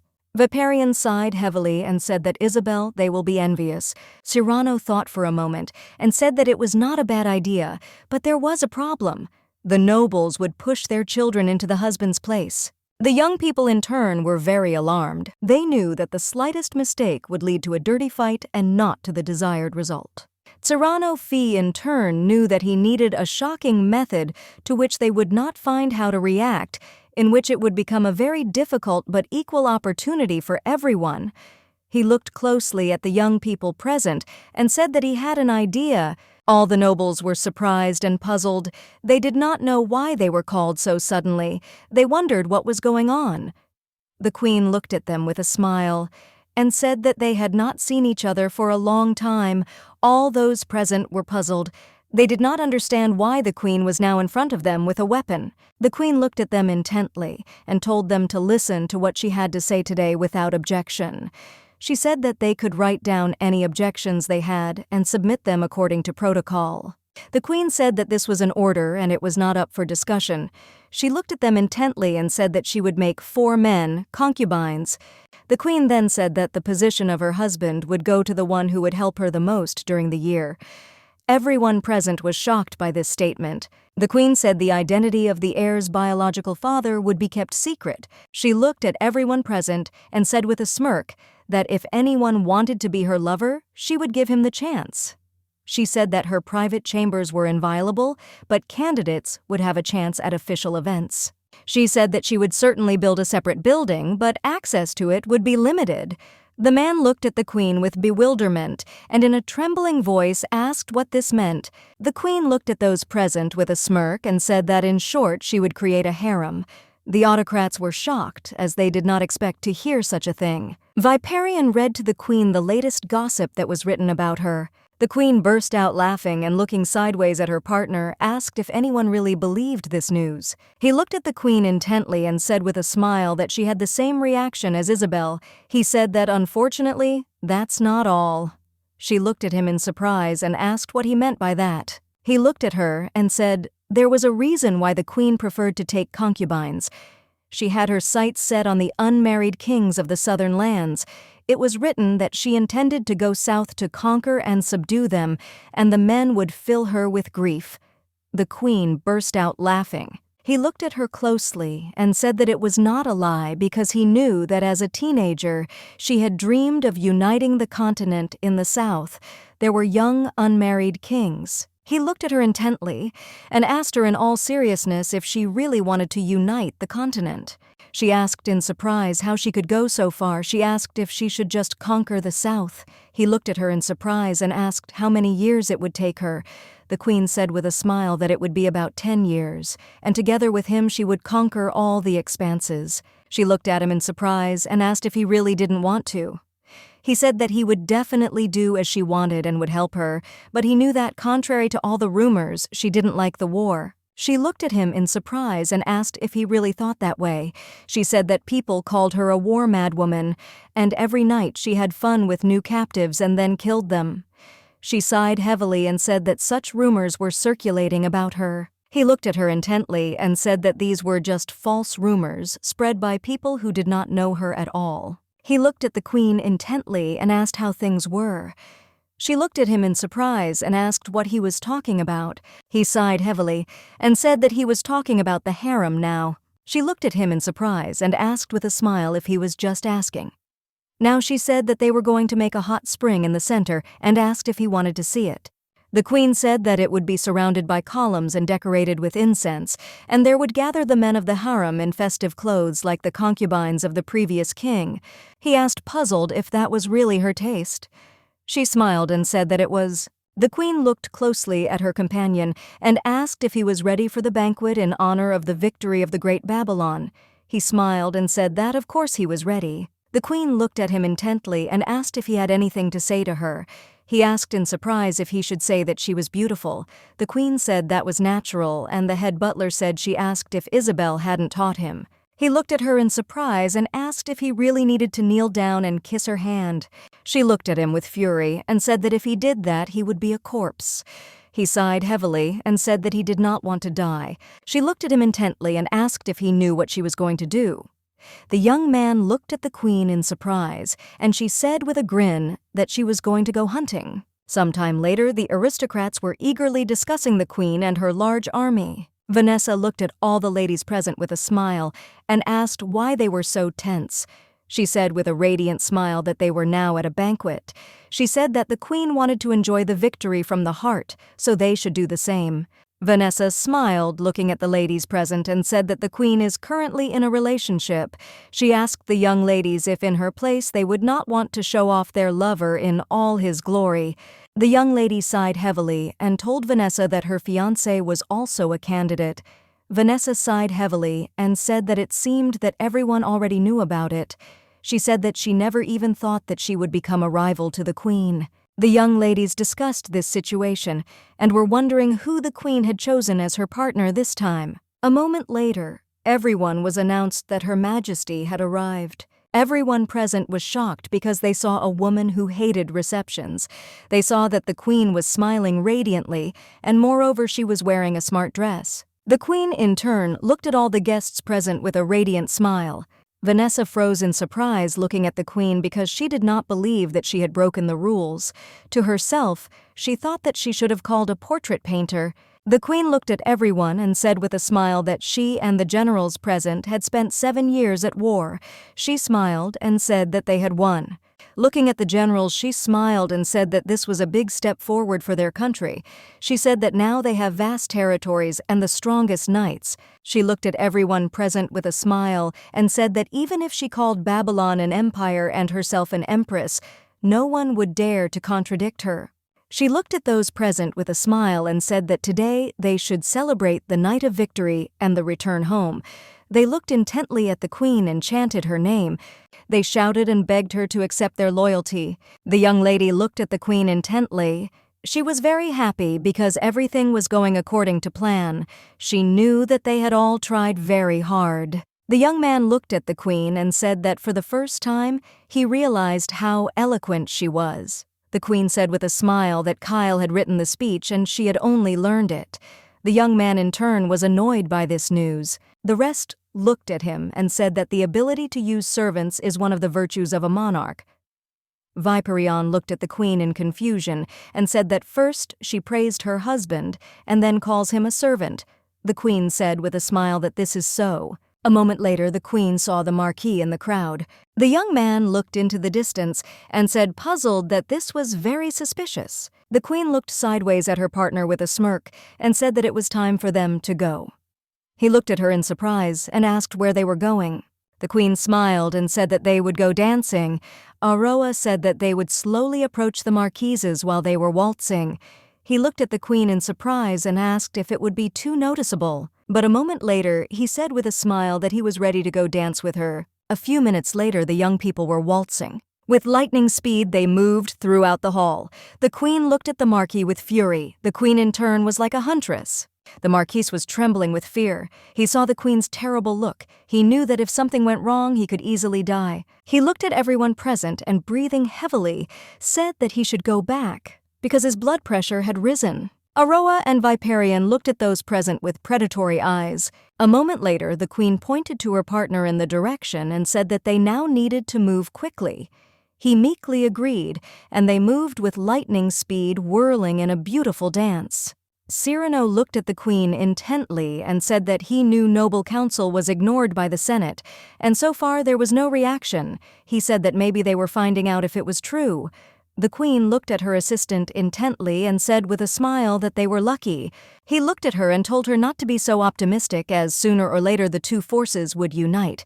Aroa looked at him puzzled and asked if he really thought that the old men and the Senate would unite with the inferior nobles.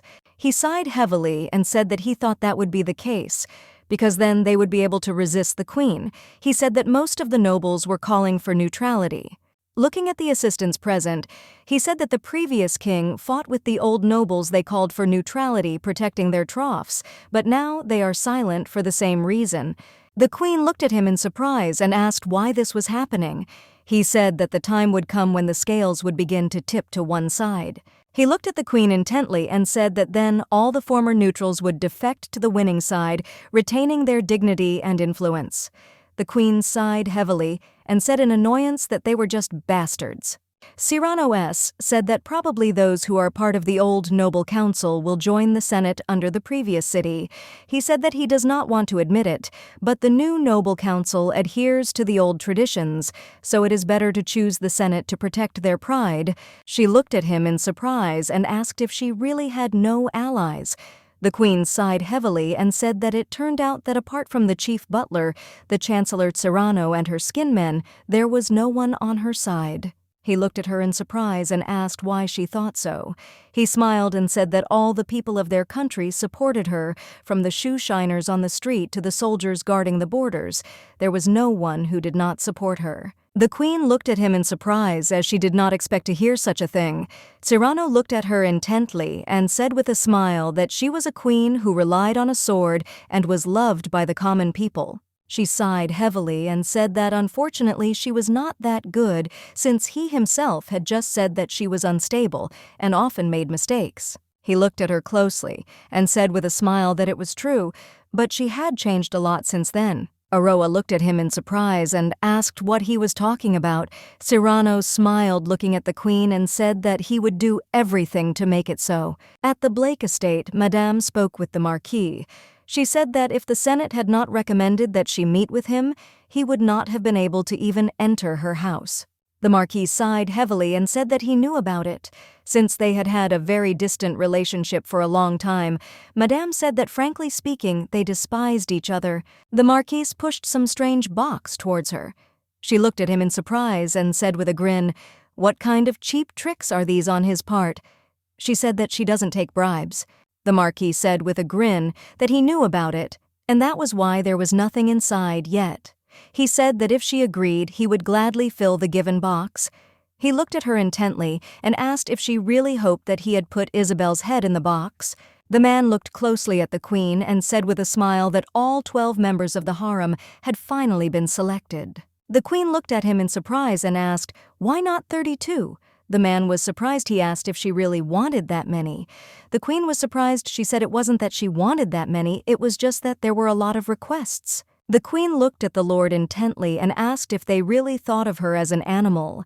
Since they were laughing at her on the side, the lord sighed heavily and said that he would punish them after he finished with today's business. The queen looked at those present intently, as she knew that the lord was simply the best of the best. A moment later, the queen entered the palace and froze in place. She asked with fury what they had made of the palace. The assistants smiled as they looked at the queen and said that, as she had told them earlier in the center, they had built a hot spring. They said they had called it a work of art. The queen was shocked because it was not a work of art. She thought it was too pretentious, but she did not answer. She looked into the distance and saw her friend Snow. He looked intently at the young people and said that Her Majesty was now in front of them. He looked at all the men present with fury and told them not to dare even look down on her. The queen was shocked because no men approached. She wondered if these were the men of her harem. She looked sideways at the lord and asked what she saw now. She was puzzled and did not understand why they were all blonde. The lord meekly said that it was because all the applicants were blondes. He asked if she didn't know that there were rumors going around the capital that she liked blondes. The queen sighed heavily, for she knew that this was not so. Snow came closer to the queen and said with a smile that they were very glad to see her. A moment later, all the men knelt before the queen. The queen looked at everyone present with bewilderment. She did not understand why they were behaving this way, and who told them to treat her this way. She knew that the young man was supposed to be locked in an underground dungeon. She did not understand why he now had the status of the main man in the harem. Aroa was angry at Cyrano because she knew that he was the one who emphasized the need for a harem. She was furious because he brought a guy into her grief who snuck into her bedroom and also dressed everyone in obscene clothes so that she would die laughing. Aroa barely held back her laughter. She said that she would accept their greetings later, since today she just came to look at the completed works. The maid looked at the queen intently and asked with a smile when she would go to the harem again. The maid said that since they served the queen, they could go with her and teach them everything well. The queen looked at them in surprise and asked what they wanted to teach the men. They said they would tell them which queen liked massages, how to properly massage her, and what snacks and alcohol she preferred. The queen sighed heavily and said that this should not be done. She knew that it was already funny. The maid said that the head maid forbade them to go there. Aroa said with a smile that the head maid is very scary when she is angry. The lord looked at the queen and said with a smile that she had worked very well today. The queen smiled and said that he had also worked well. He looked at her and said that she should still visit the harem tonight. Lor said that he had already informed her that she was going to enjoy the hot spring. The queen looked at the lord in bewilderment and asked what he was talking about. She said, puzzled, that she was not yet ready to deal with those depraved blondes. They only gave her funny thoughts. The lord said that the attention of many people from the queen's palace was drawn to her harem, and she should take a step now. Aroa thought about it and said that he was right in a way. She knew that she needed to at least take one look at those guys, but in turn, she really hoped that she wouldn't choke from laughter, looking at them. The young men looked at the queen and said with a smile that they had been waiting for her very much. The queen in turn looked at them intently. She was glad that they looked better today than last time, and she even liked it. She looked at everyone intently and said that she came because she could not sleep. One young man ran up to the queen and asked her in confusion what had happened. The other young man said that he would like to console her. The queen sighed heavily and agreed with them. She told them to go inside and not come out until she called them. She was shocked because they reminded her of peacocks. She wanted to think about sad things so as not to laugh in front of them. The queen sighed heavily and said that she could now go back and have a glass. Serrano P. looked at the queen and said that she could not do this. She looked at the young man in surprise as she did not understand why he was in such a place. He looked at her and told her to follow him. She looked at him in surprise but did not object.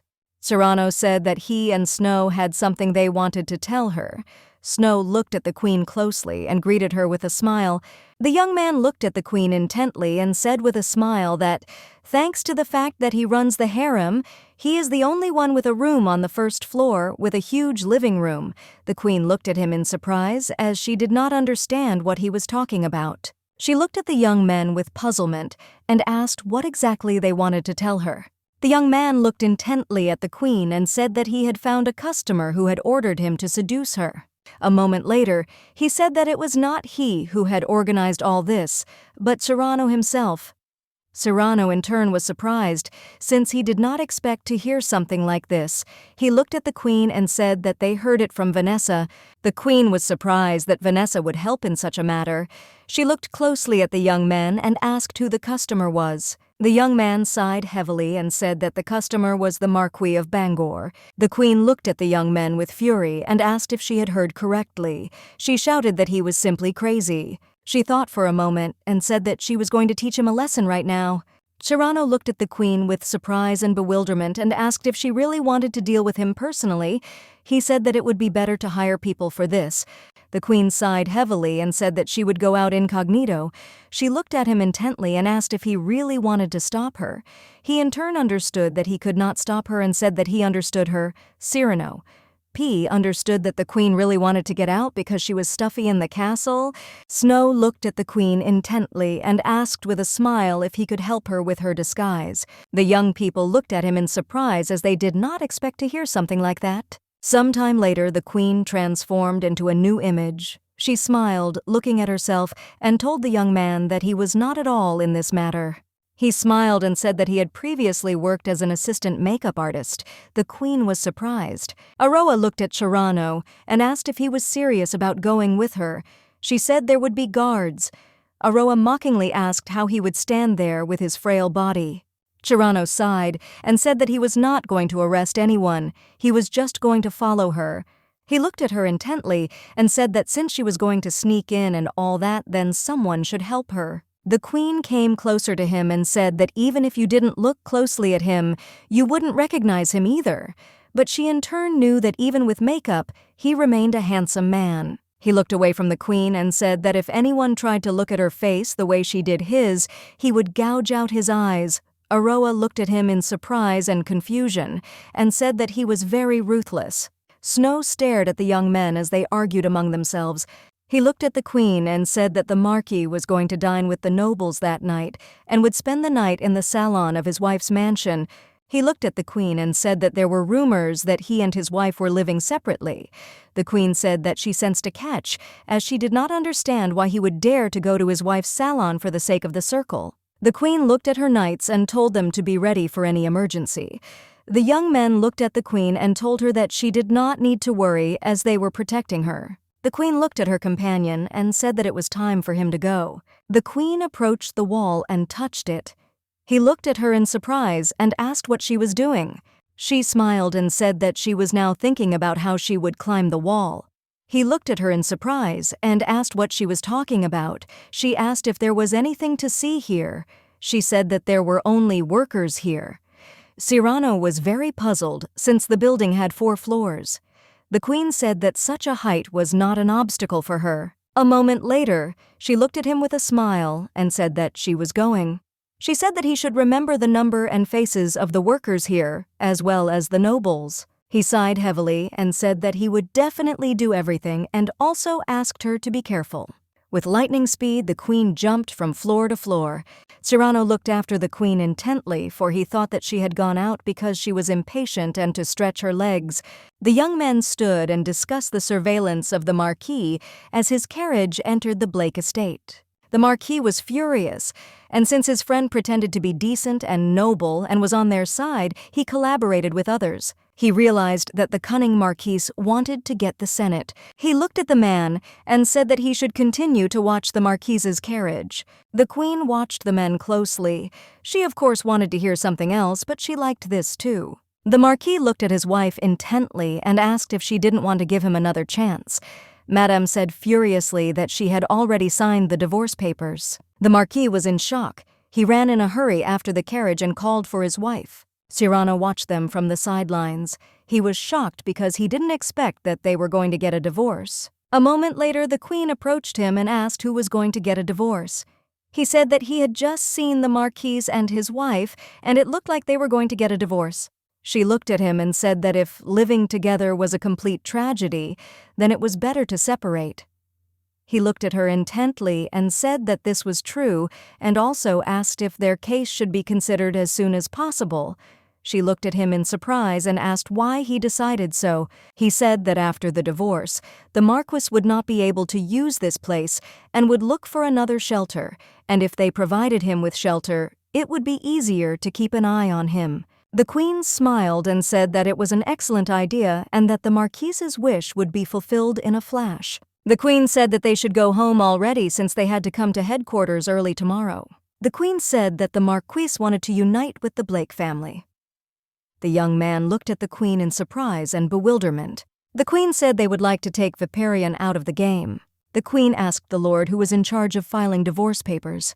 The lord said that in the internal administration, there was a person responsible for reporting on noble culture. The queen said that the lord should tell him that if the Marquise wanted to divorce her husband, then this matter should be considered first. She looked at the lord and said that the division of property should be fair.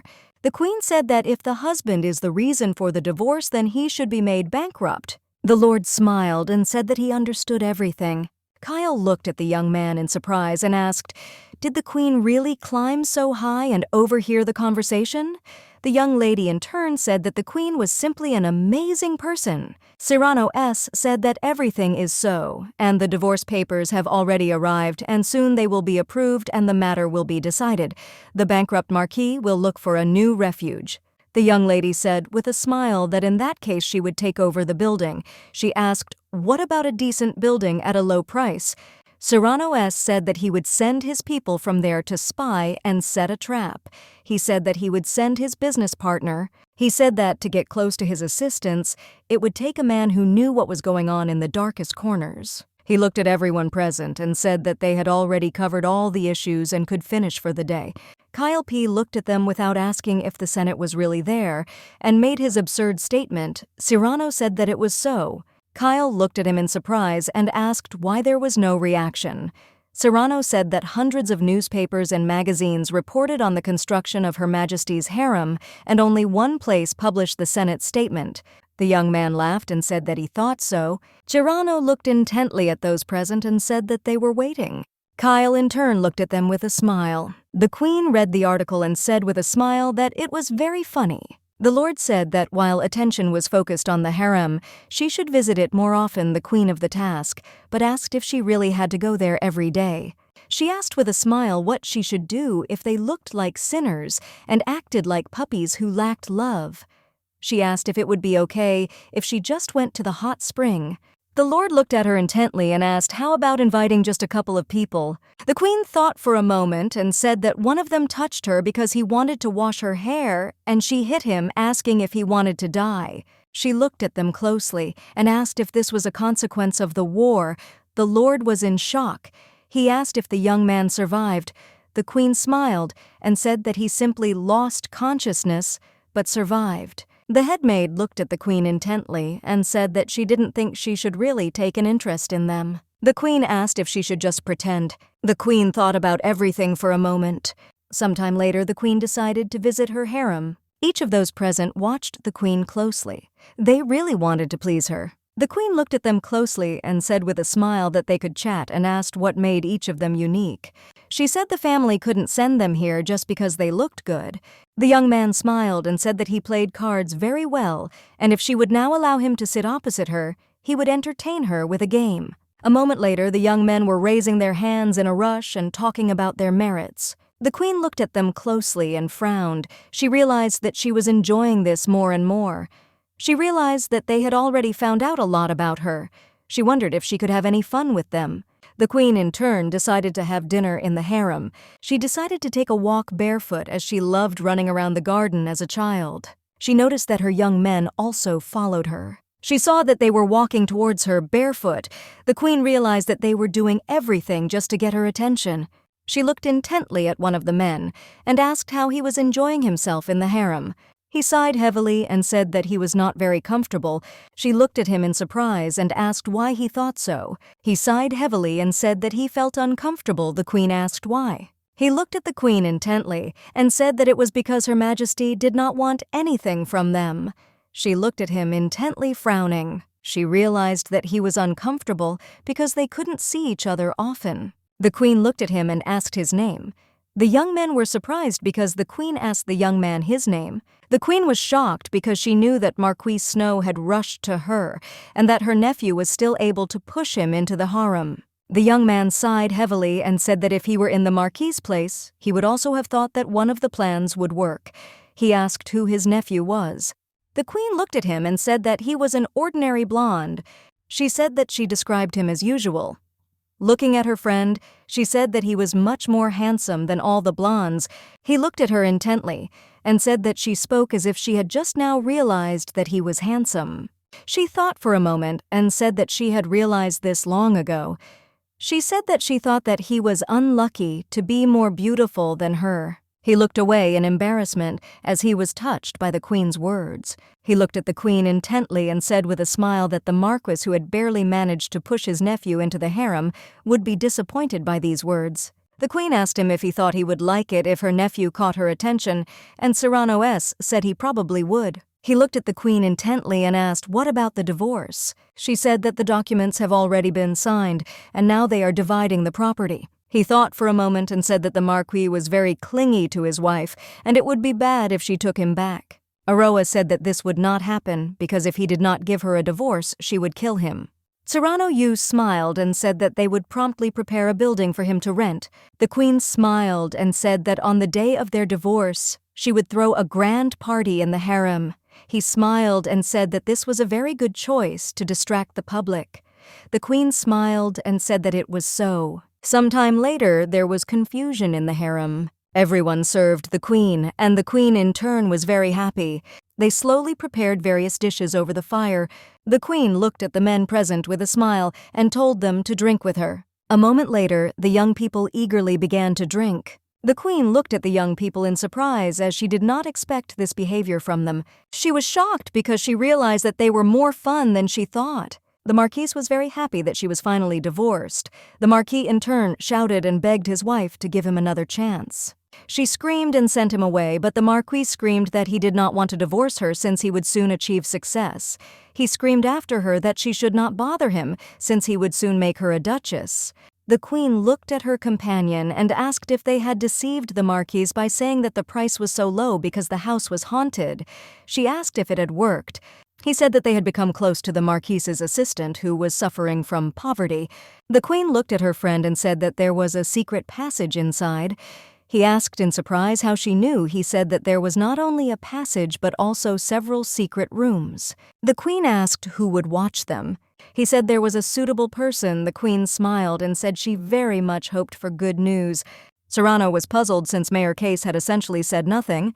The queen looked at him in surprise and asked if he was disappointed. She said that they could wait until next time. He looked at her intently and asked if it was true that she liked the marquise's nephew. She said they weren't lovers, but she only asked his name. He looked at her and said that he had a request regarding the harem. He said that she should show favor to the marquise's nephew. The queen looked at him in surprise, as she did not expect to hear such a thing.